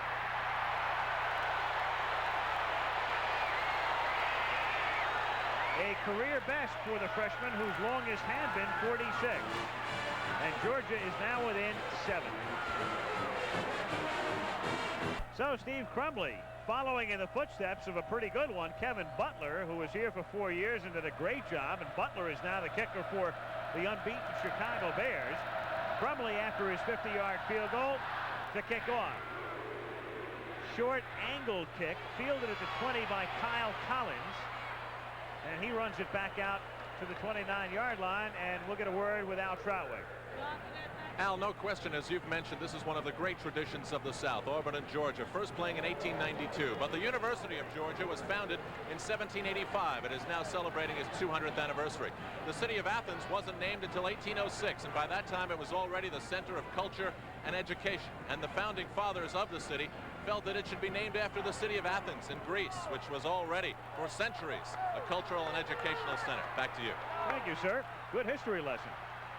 From the 28-yard line, 1st and 10. It's Jackson. Tries to exploit a hole in the middle and comes close to getting the first down. He's out to close to the 38. Calvin Ruff, the defensive end, as we look at the Bulldogs.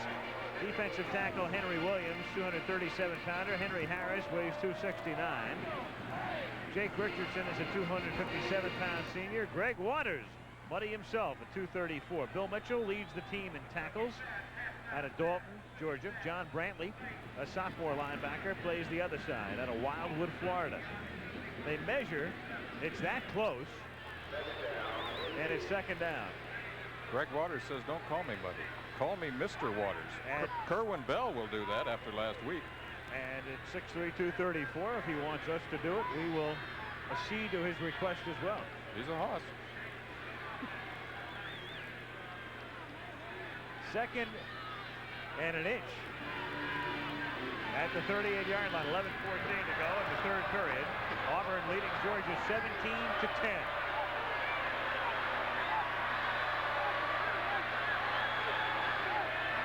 They let Bo do it, and he can't do it. He's stopped at the 37-yard line by Henry Harris. Harris and Bill Mitchell both came flying through to make sure Bo couldn't get started. Defensive backfield, Gary Moss is one corner. And then Greg Williams starting at the other today. John Little is the strong safety. And Tony Flack, the serious-looking Flack, the free safety.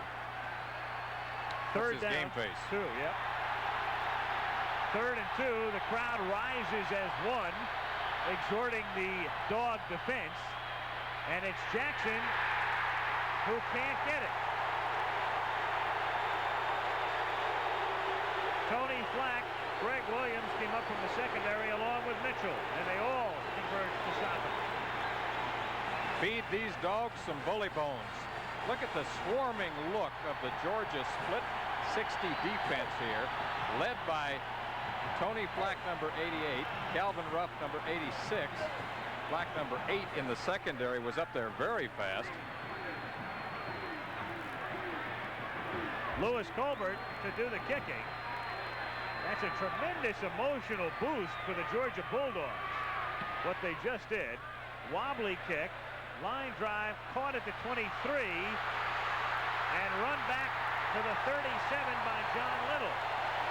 So they stop Bo Jackson on 2nd and an inch and 3rd and 2 and get the ball back.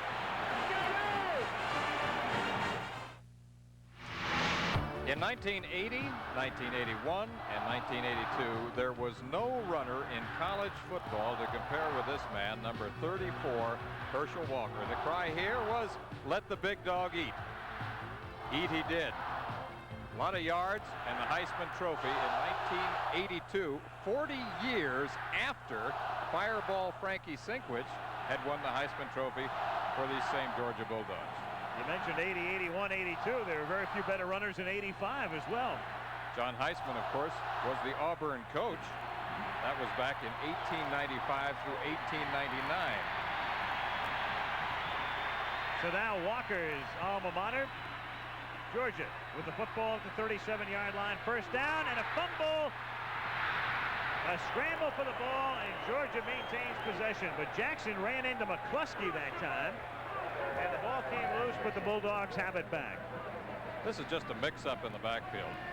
Start down on the option play. McCluskey should not be there if they're running the lead option. He should be leading outside. Fortunately, it's Burrows, number 69, the right guard, who is alert enough to see the fumble there, cover the football, and saved the drive. 2nd and 13. And Lars Tate gets it back near the original line of scrimmage. Spotted at the 37, and upcoming will be a 3rd and 10 for the Bulldogs. On the subject of Heisman Trophy winners, here's a man who hopes that he has that baby in his showcase pretty soon. Comparisons are obvious. Vince Dooley says they're like twins. He said same size, same speed, great all-around athletes. Same number. Same number. 3rd and 10. Jackson dropped at the 39-yard line. Andre Bruce, number 93, stopping them with 8:10 to play in the period. So Georgia to punt. Well, Jackson needed 369 yards coming into today's game to surpass Herschel Walker's SEC rushing mark. Of course, Herschel did it in 3 seasons. Chris Carpenter, who had a 57-yard beauty in the first quarter, hasn't kicked since. High snap, but he comes down with it and gets off a very high kick. Not nearly as much distance as the last time. Fair catch called for, and contact made by Georgia at the 27-yard line, I believe. The reason for the flag. Contact made by Mike Brown, number 49. Stop him. 27, that was only a 34-yard boot. Let's watch Mike Brown. Number 49. Well, no contact, but they're saying he was too close to him. He was too close. That's a real marginal call. Penalty, too close to the receiver against the kicking team. Don't know about that call, but they march it off anyway. Out it comes to the 32. That's where Auburn has the ball. Let's go, Bulldogs! And for Georgia, Mike Brown, the rover back. It's too close to number 19, Trey Gaines, the receiver here. You must allow him the allotted yardage. 2 yards is the ruling. It states 2 yards must be allowed on the catch. It was awfully close. First down, Auburn, as Agee, who normally serves as the blocking back, occasionally gets to carry the ball, takes it up the middle. Final score in what must have been a wild one. Air Force had the lead, but back come the Cougars to beat Air Force, hand the Falcons their first loss. Brigham Young 28, Air Force 21.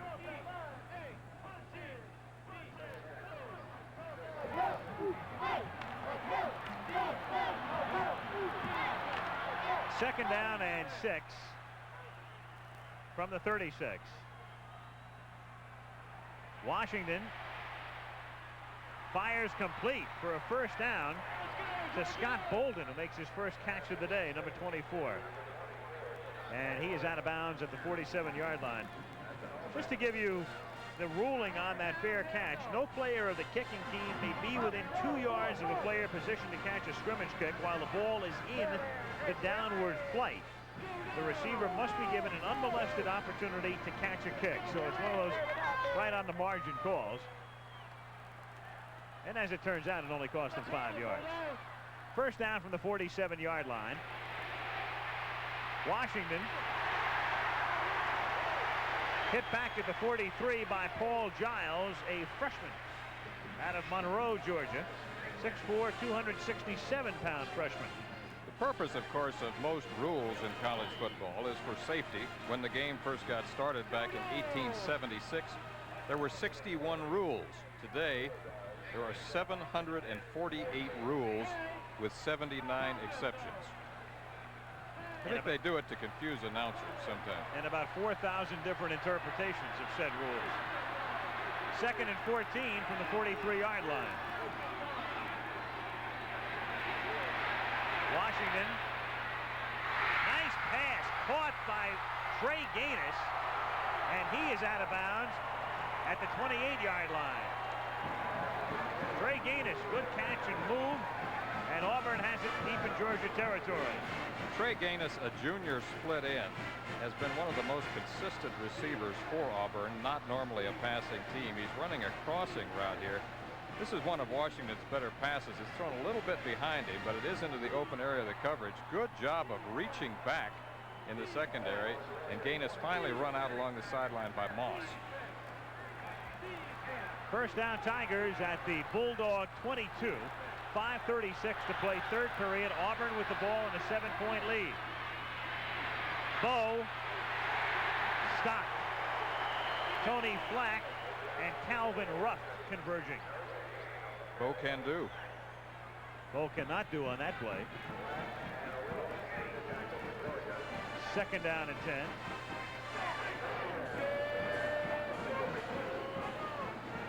Two good defensive teams. A lot of times when you get two clubs that excel on defense, you have a dull game. It's been anything but. It's been a good one.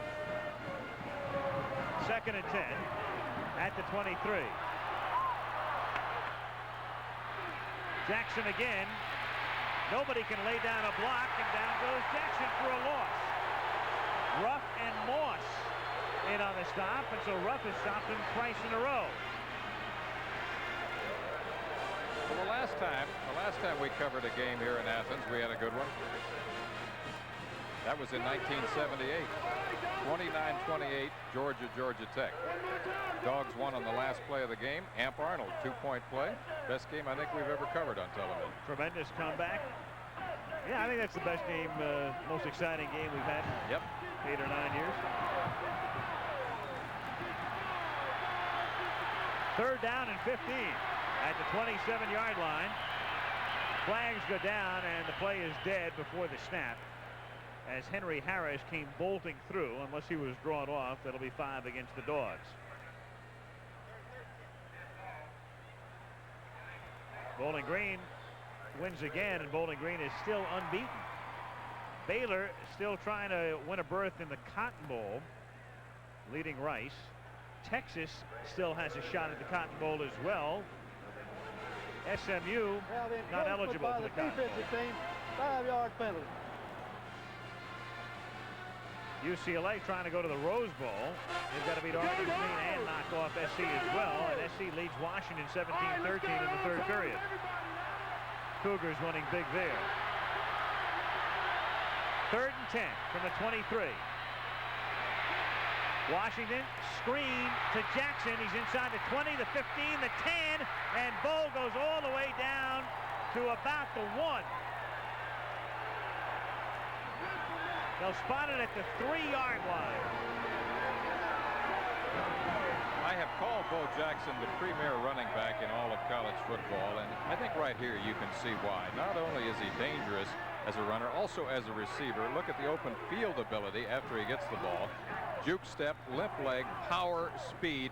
He has it all. One pro scout told me Bo Jackson graded out higher than any athlete he had ever put down on paper. First and goal from the 3. That's Bo's first reception of the season. And he is stopped at the 2, driven back by Bill Mitchell, number 56, amongst others. It's an odd statistic, something Kelly Hayes points out to me that you wouldn't figure. First time they've thrown to Bo Jackson this season. Well, first time he's caught one anyway. Of course, Auburn had only thrown the ball and completed it on 72 occasions in 9 games. That's 8 completions a game. Second and goal from the 2. They'll give it to Fullwood, who replaces Jackson, and he's wrapped up. Ruff and Flack converge on the tackle. So a very big play coming up here. Third and goal.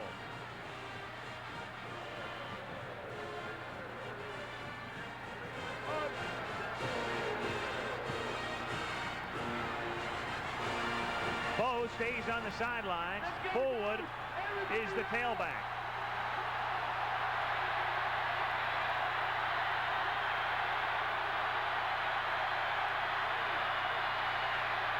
To the wide side of the field comes Washington. Stop at the 3. Henry Harris in on the tackle. And in comes the field goal unit.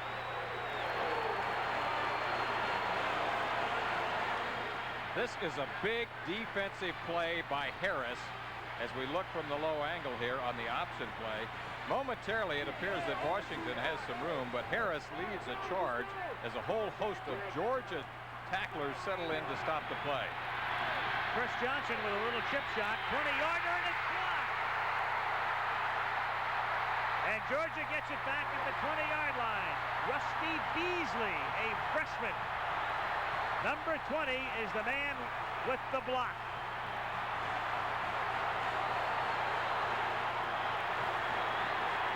Rusty Beasley, number 20, a freshman defensive back, 6 foot 185, comes from the outside and makes a superlative effort there to block this kick.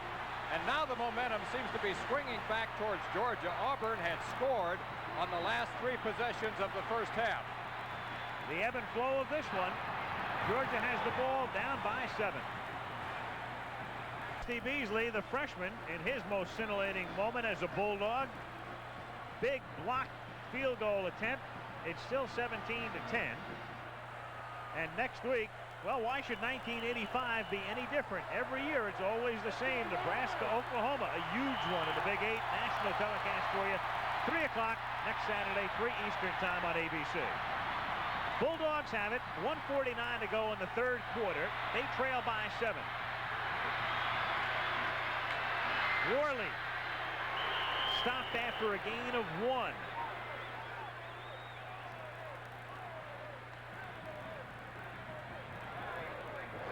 Auburn 17, Georgia 10. Second down, call it 8, picked up 2 out to the 22-yard line.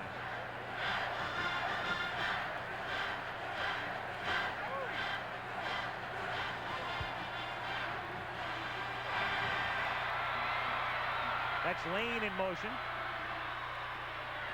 And it's Henderson carrying the ball out to the 25-yard line. When they unpile and regroup, it'll be 3rd down and 5 with a minute now to go in the third quarter. Big 3rd and 5 right now for the Bulldogs.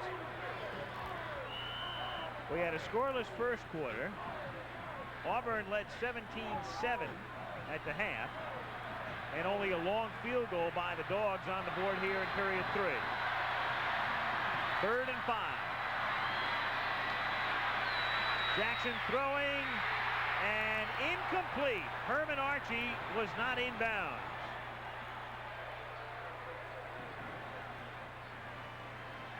No first down for the Bulldogs. They'll have to kick it. Herman Archie is tall at 6'5" and a dependable receiver. He's running the sideline cut. And it's clear that he is not inside the boundary. In to kick, Chris Carpenter. Trey Gaines is back at the 30-yard line for Auburn.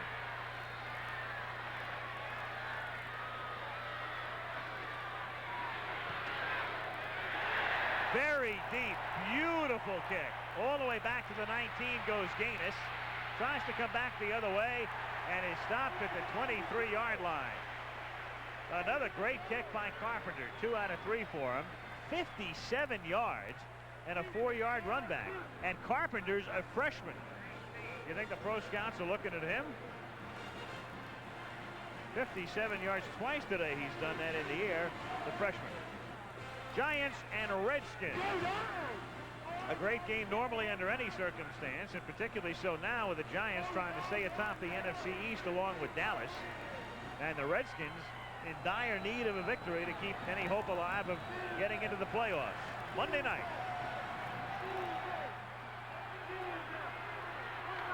From the 23. With Washington the quarterback. He gives it to Fullwood. And he takes it out to the 28-yard line. And that should be the final play of the period. So the teams will change ends.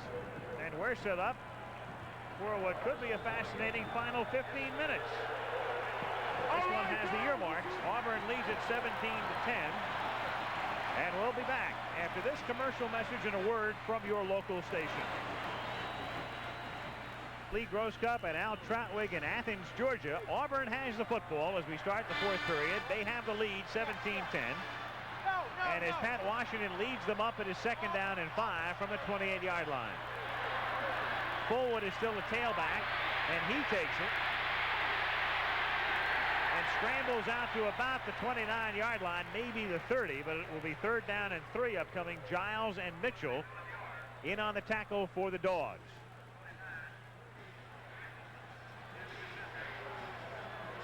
Spotted at the 29-yard line, 3rd down, 4. Look at the play selection throughout the year. You can see it's dominated by the rush through the year and also today.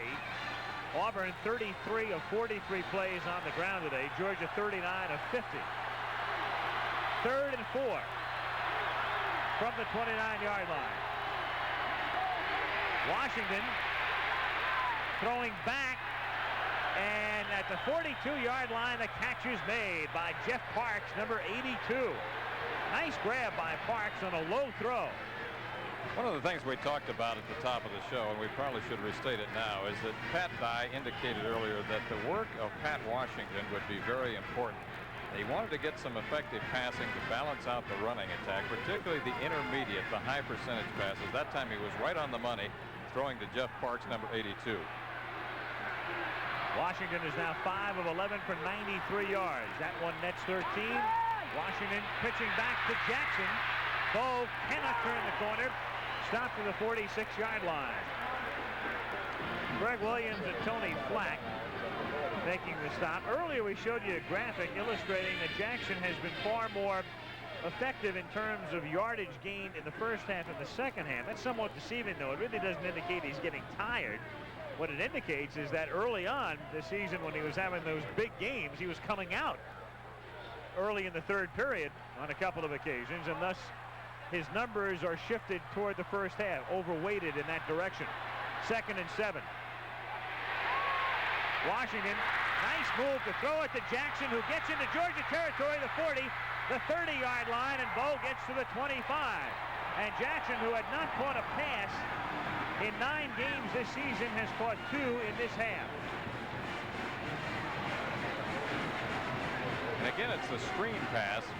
Jackson fakes the blast play and then slides out in the left flat. Here again, you see some of the open field moves, the speed, the versatility. Tony Flack's gotten to know him pretty well today. So has Boswell. Fullwood is back in as the tailback. 1st and 10 at the 26-yard line. AG gains 5. AG last year had a big day against Georgia, picking up 115 yards on 9 carries. Today he's a decoy, a blocker, and sort of a rest stop for the tailbacks. 2nd and 5 at the 21.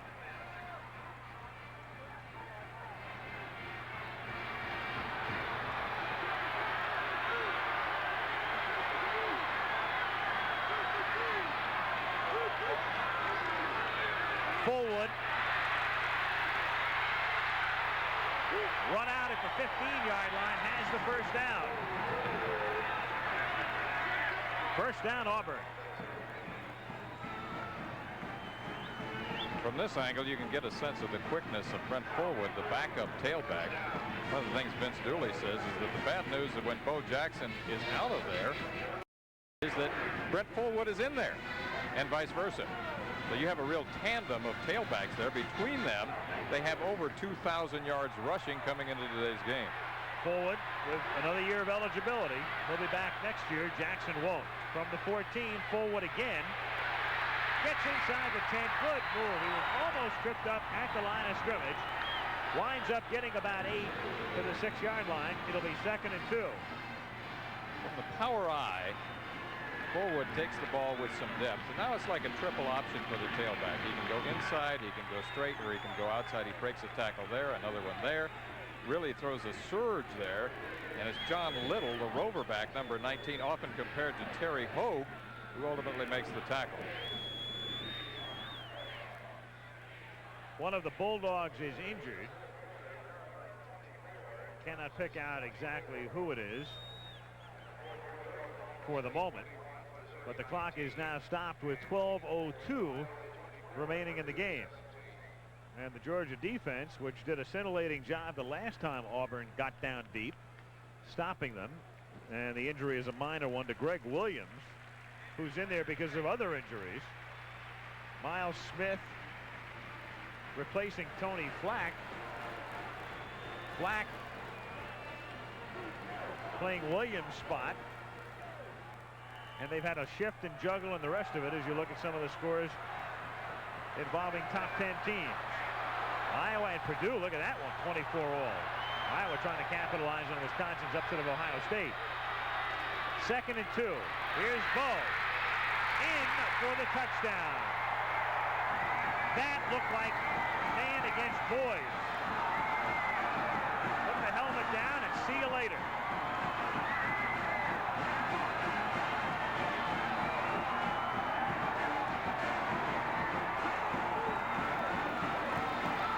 What Herschel Walker used to do here, Bo Jackson is doing now. Look at the power. 1, 2, 3 tackles. Miles Smith gets the last hit.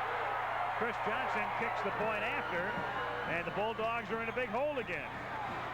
As Auburn methodically moves down the field, Bo goes in for his second score of the day. We have 11:45 to go. Auburn back up on top by 14 now, 24-10, with 11:45 to play in the game. Bo Jackson gets a breather as the defensive unit will take over.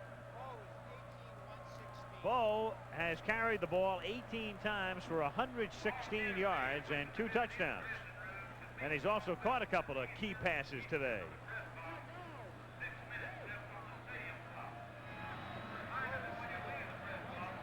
Chris Johnson kicking off. Lane and Jackson are the deep men. A beauty again. Boy, he's done a nice job today.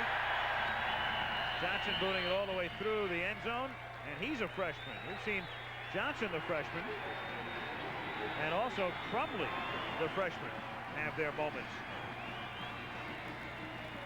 And Chris Carpenter as well, the Georgia kicker.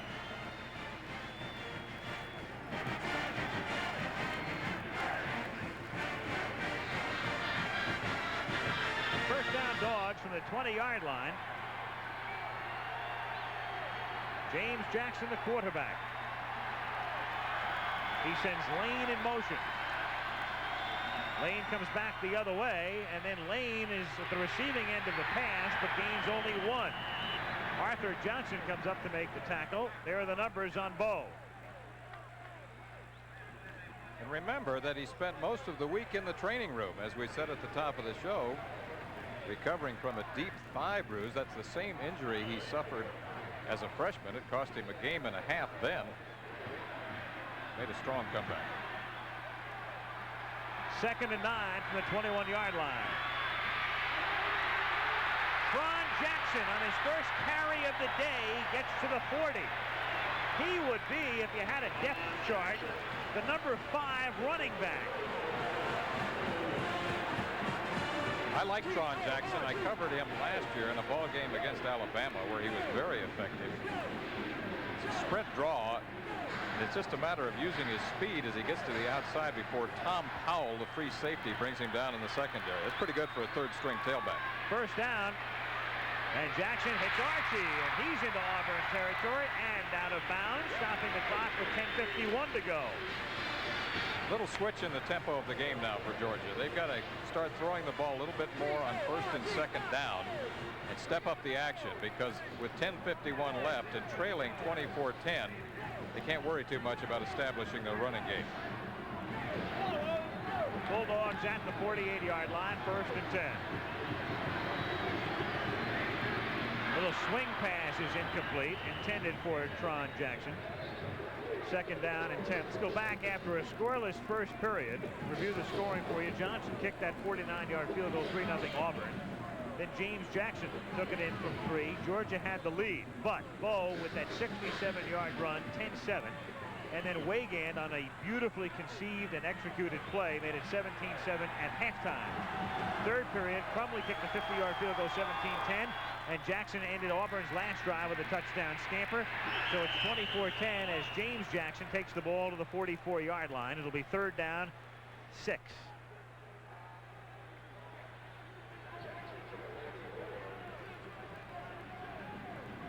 Pretty important play coming up here. Jackson in these situations in the past has liked the sprint out pass to the wide side of the field with either the curl in or the sideline cut by his wide receiver. 3rd down and a long 6 from inside the 45. Jackson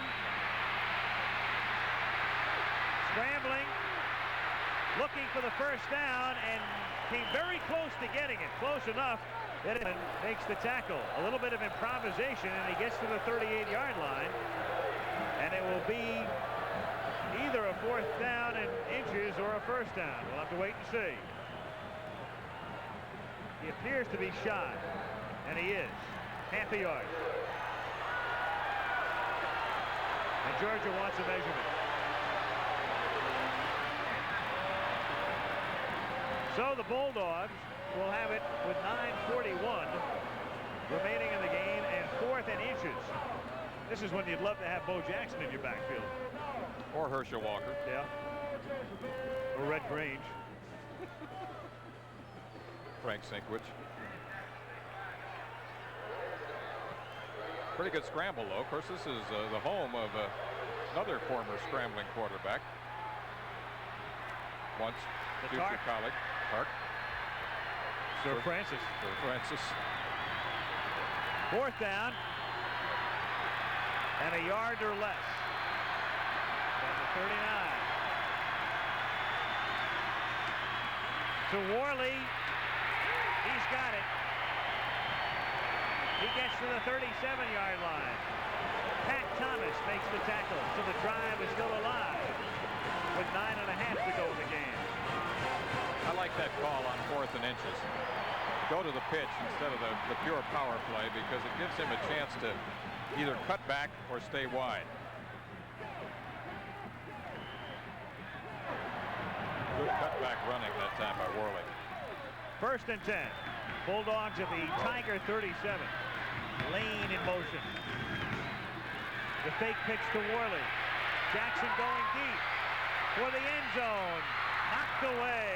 Good defensive play by Jimmy Warren, intended for Stanley Blaylock, running to the corner. Jimmy Warren breaking it up. Almost intercepted by Warren.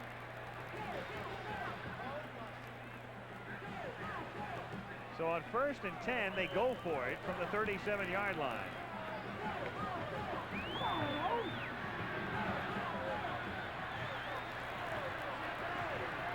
Second and 10 at the 37-yard line. Ron Jackson gets only one, takes it to the 36. Nate Hill makes the tackle.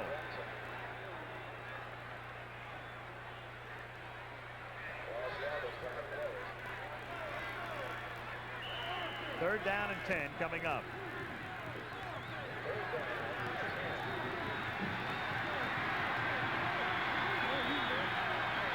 And we welcome those of you watching Penn State Notre Dame. Georgia with the football, 3rd and 10 at the Auburn 37-yard line. Georgia trailing by 14 as James Jackson goes back to pass, throws and has it picked off at the 23-yard line by Kevin Porter. So Auburn stopping a Georgia drive. Freddie Lane was the intended receiver. Auburn leading 24-10. The Tigers get the ball back at their own 23-yard line. Fred Lane, the wide receiver, who has been effective also on reverses, is trying to run a sideline cut. And watch the work of Kevin Porter, number 3. It's in perfect position. Gets the feet in bounds. Interception for the Tigers. And that's his 4th of the season. Scoring summary, a scoreless first quarter. Second period, Johnson a 49-yard field goal, 3-0 Auburn. James Jackson gave Georgia the lead on a 3-yard run, second period. Then Bo Jackson on a 67-yard touchdown run, 10-7 Auburn. Freddie Wagand on an 8-yard reverse. At halftime, Auburn led 17-7. Then, in the third period, a long field goal by Crumley, a 50-yarder, made it 17-10. But Auburn ended a long drive with Bo Jackson taking it in from 6. His second score of the day. Bo Jackson, by the way, has carried the ball 18 times for 116 yards and 2 touchdowns. And he's played part-time because Fullwood is the other tailback, and it's Fullwood in the game right now. From the 24-yard line, this is Fullwood carrying through the middle, and he takes it out to the 28-yard line for a gain of 5. Second down and 5. The man who intercepted the pass, Kevin Porter, is 4th of the season, sophomore, and ironically, a Georgian. There are a lot of Georgians who play for Auburn. Ironically, just one Alabama player on the Georgia roster. Call it the Underground Railroad. And there's an Auburn, Georgia, believe it or not. That's right. The town about 20 miles from here. That Underground Railroad, though, is only going one way these days. That was Georgia's second turnover, by the way. On 2nd and 5, Washington pitching back to Fullwood, and he is stopped at the 29-yard line. Final play coming up for the Georgia defense. Just to reset the story in the Southeastern Conference, Florida leads the conference race, but they're ineligible for the Sugar Bowl. Alabama now 4-1-1, but the team in the driver's seat is Tennessee. You can see they are 3-1-0. If they beat Kentucky and Vanderbilt in their last 2 games, then the Vols go to New Orleans. Georgia must win this game and hope for a Tennessee loss or tie to go to the Sugar Bowl. That's the way it stacks up at the moment. But Tennessee controls its own destiny. On 3rd down, it's Fullwood, and he is stopped shy of the first down, and so the Bulldogs will be getting the ball back as the clock has now run down to under 7 minutes to play. Pat Dye in his 5th season at Auburn after prior stints at East Carolina and Wyoming, watching his team trying to go 8-2. He was a watch charm guard playing for the Bulldogs back in the late 50s. Watch charm meaning anyone under 200 pounds back in those times was considered small. Lewis Colbert to punt. Lane is back deep. Lane standing at his own 27-yard line. Good high and relatively deep kick. In fact, a very deep kick. A fair catch called for, fumbled, and recovered by Lane himself at the 14-yard line. Another beautiful kick by Colbert. Again, a man who has a club foot. But it hasn't bothered him one iota today or all season. This one a 54-yarder. Just a breakdown in concentration here by Lane as he fumbles the ball. Looks momentarily that he's going to lose it. So the Dogs get it back with 6:10 to play in the game. Sanford Stadium, Athens, Georgia. Al Michaels with Lee Groscup and Al Troutwig. Auburn leads Georgia 24-10, and with 6:10 to go, the Bulldogs, a team noted for their running game and not their air game, has to go to work in a hurry from the 14-yard line with James Jackson, the quarterback. Jackson under some pressure, lost one, incomplete out to the 35-yard line. Keith Henderson, the running back, out there in the area, but covered well, and it's 2nd down and 10. Jackson now 8 of 16 passing for 117 yards, and we talked at the very top of the show about the importance of balance for both teams. But you can forget that concept right now because Georgia, trailing 24-10, has got to start putting it up. And the Bulldogs are a team that coming into the game had thrown only 13 passes per game. Tipped and incomplete, intended for Herman Archie off his fingertips, and it's 3rd down and 10. Vince Dooley has not seen a Georgia Bulldog team lose 2 games in Sanford Stadium in one season since 1979. But they're on the verge of doing that now. They lost to Alabama on opening night. Trail by 14 here. Pat Dye taking his team into Athens, seeking an 8th win in 10 outings, with Alabama still to come on the schedule. On 3rd and 10, Jackson sets up the screen, hits Henderson. Henderson looking for some room, fights his way out to the 20, but he's shy of the first down by 5. Holman makes the stop, and fourth down comes up with 5:40 to go in the game. So the Bulldogs probably forced to go for it now, trailing by 2 touchdowns. 4th and 5 from the 20. And Fred Lane, number 4, comes in with the play. They send Lane left, Herman Archie to the right. And Lane goes in motion. With Jackson rolling right, looking and throwing, and complete at the 30-yard line to Archie. And he has the first down.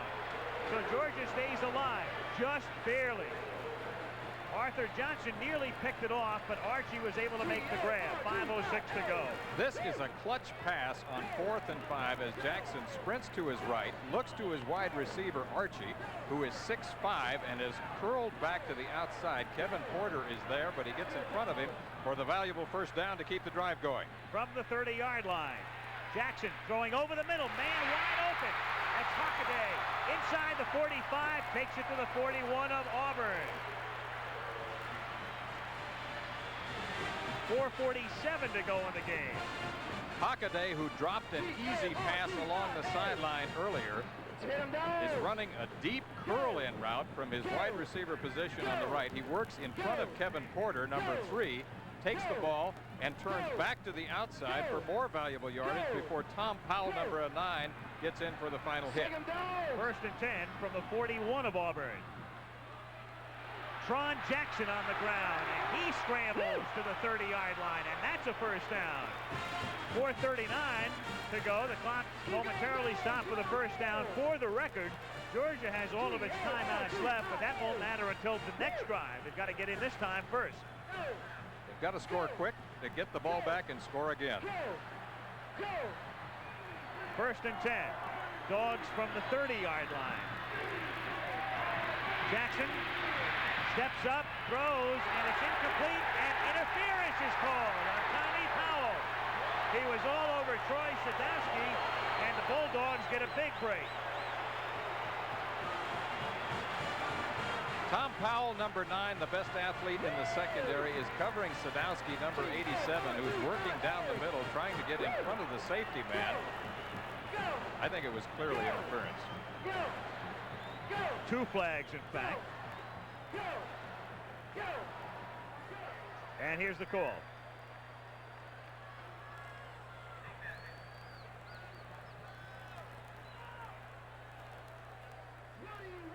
So they line it up and they will march it off. Joe Hicks, the referee, a 15-yard penalty that moves it to the 15-yard line. Pass interference by the defense, automatic first down. 1st and 10, 15-yard line, 4:22 to go. Auburn in white, leading 24-10.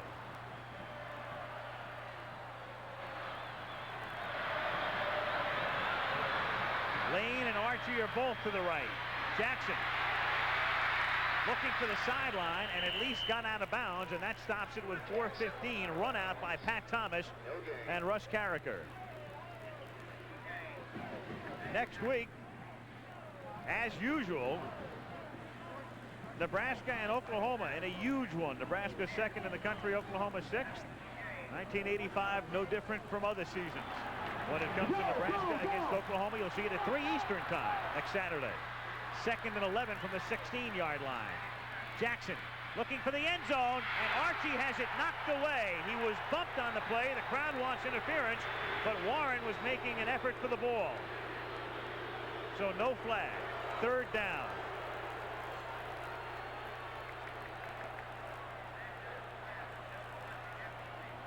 Jimmy Warren is covering the wide receiver, Herman Archie, number 81.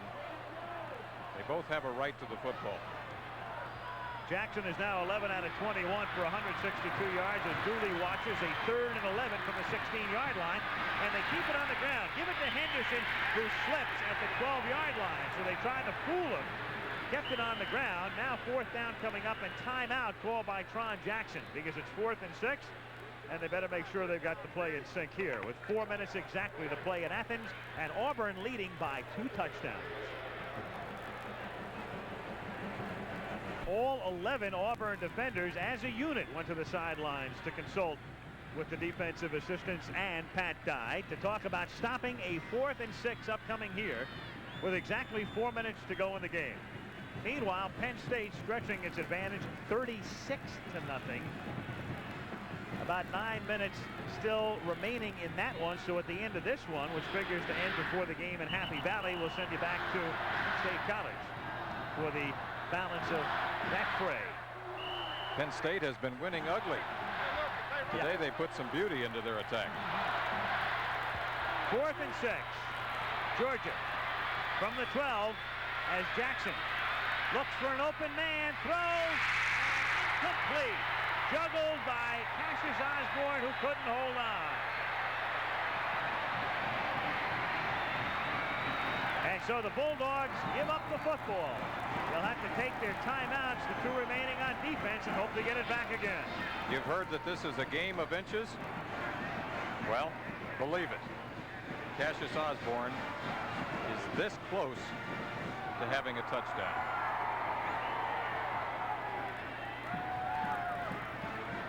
Jimmy Warren is the man who applies the hit that finally dislodges him from the football. Kind of a crowd in there. Stanley Black was in there also. So now Auburn figuring to keep it on the ground and eat up the clock, and this is Bo Jackson, who's a pretty good man to eat up any clock and clean it as well, taking it to the 16. Second down and 5. 24-10 Auburn on top as the clock ticks down. Again, the Penn State Notre Dame game behind us in terms of time. And so when this one is over, we will send you back to the conclusion of that one. Second down and 5. But a chance here for all of you to see Bo Jackson perhaps again. Instead, it's Agee, the fullback, carrying on this play. Stopped at the 15-yard line. It will be 3rd down and 6 as John Brantley makes the tackle for the Bulldogs. If it holds now, Auburn would be 8-2. They have only a minuscule chance of winding up in the Sugar Bowl, but you know that Auburn will be going to some bowl. As far as Georgia is concerned, their Sugar Bowl chances will go down the drain with a loss here, but Georgia 2 with a mark of 7-2-1, and Georgia Tech yet to play figures to wind up in a bowl. 3rd down and 6. And Washington gets dragged down by Calvin Ruff. So it's 4th down. Georgia did not use a timeout on defense as the clock continues to run down. 2:22, 2:21 and counting, and they will be getting the ball back.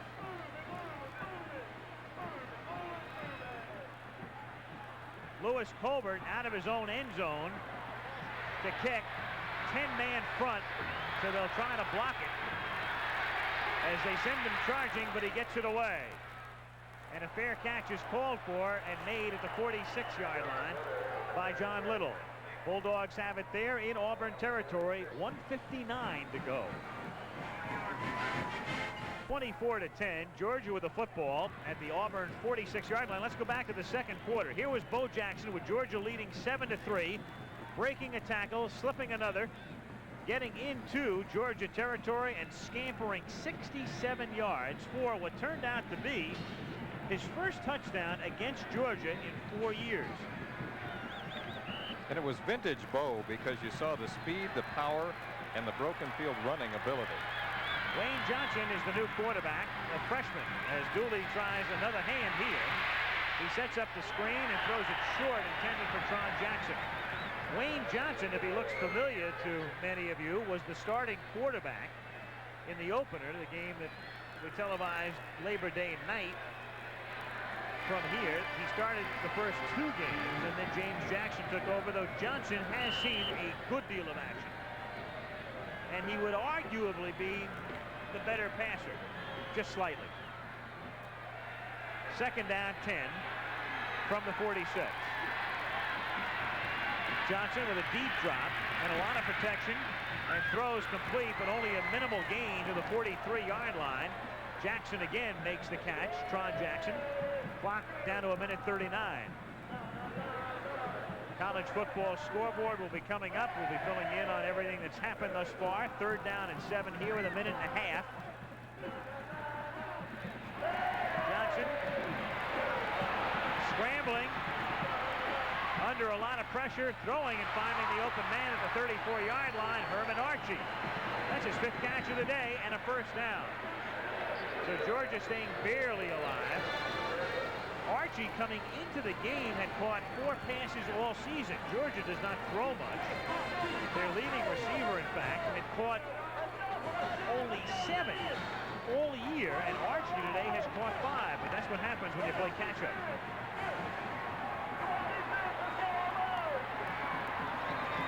First down from the 30. Johnson deep, nearly picked off. Jimmy Warren, who's had a good second half. 2nd and 10. Trying to hit Tron Jackson coming out of the backfield. Jimmy Warren, who's been very busy in the secondary, particularly as you mentioned here in the second half, deflects the football. Here's Jimmy. Well, the last time Bo Jackson was in Athens was as a baseball player. That night he went 4 for 4, hit 3 home runs, 1 double. 2nd and 10 from the 30-yard line. Johnson to Lane to the 9-yard line. And no, one thing, Georgia is not going down with a whimper. 1st and goal at the 9. They still have their 2 timeouts left, but they have to save those for what they hope will be a next drive. They're still down by 14 points. From the 9, Archie, the intended receiver, and that pass thrown to stop the clock as much as anything else. 2nd down.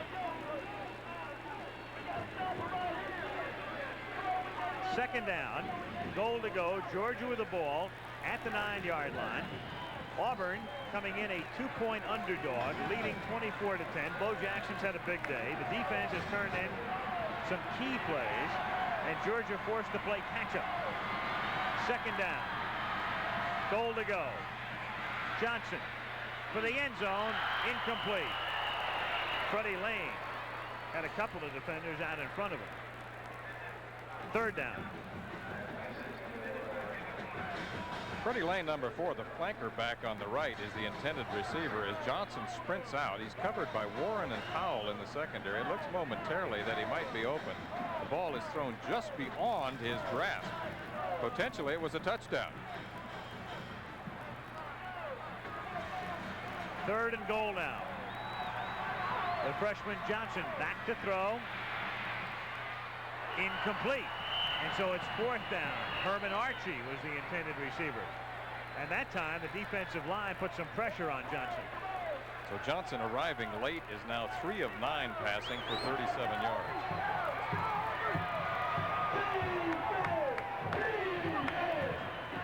Big day for the Tigers.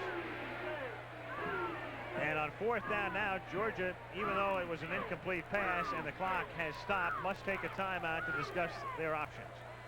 Again, it gives us a moment to look at this SEC race. The winner, of course, to go to the Sugar Bowl. Florida is ineligible, so they may win the conference. They won today. They're 5-1 in the conference, but they can't go. Alabama's 4-1-1, but Tennessee with victories, and they'll be favored the next 2 weeks against Kentucky and against Vanderbilt. If they go 5-1, they are in. Auburn would be 3-2. They'd be out. Georgia 3-2-1. They'd be out. LSU would be 3-1-1. But again, Tennessee is the only team now to control its own destiny on the way to New Orleans. Fortunately, they won early when Tony Robinson was healthy. And they won today over Mississippi by 20. Georgia with 1 timeout left and 4th down coming up. So they try to stay in the game right here. Otherwise, Auburn can obviously run the clock out. 46 seconds to play. 4th and goal from the 9. Johnson throwing, tipped and incomplete. Herman Archie got a hand on it, and that's all at the goal line. And that's all for Georgia. to go, and the Auburn Tigers will have a very happy bus ride back to Alabama. Johnson unhappy with himself because he threw that ball high and inside. Had he thrown it low and outside, it might have been catchable for Archie and a potential touchdown. Georgia can stop the clock just once if they so elect, and Auburn can run it out.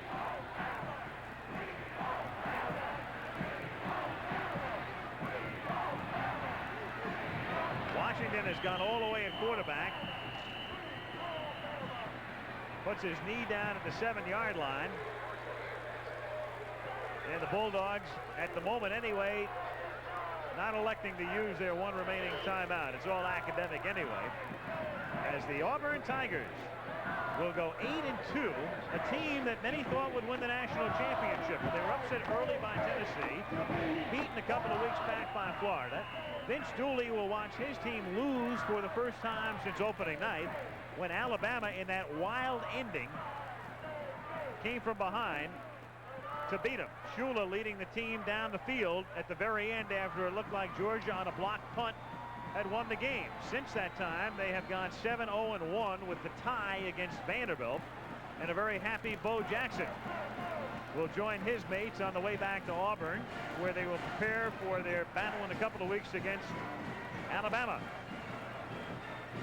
Jackson bothered by a deep thigh bruise, so he did not carry the ball as much today as he might normally have, but he did a masterful job, scored twice, caught a couple of passes, his first 2 receptions of the season. And after the Georgia timeout, Washington puts his knee down, and we can write a finish to this one. A very happy Pat Dye watched his team lead at the half by 10, win it at the end by 14. Dooley, the dean of the conference coaches, and Dye in his 5th year, and a man who has taken the Auburn program and turned it into one of the best in the country. Kelly Hayes, and to George Hill, Al Michaels, Lee Grosscup, Al Troutwig saying so long from Athens, Georgia. The final score 24-10 Auburn. Let's go to Jim Lampley.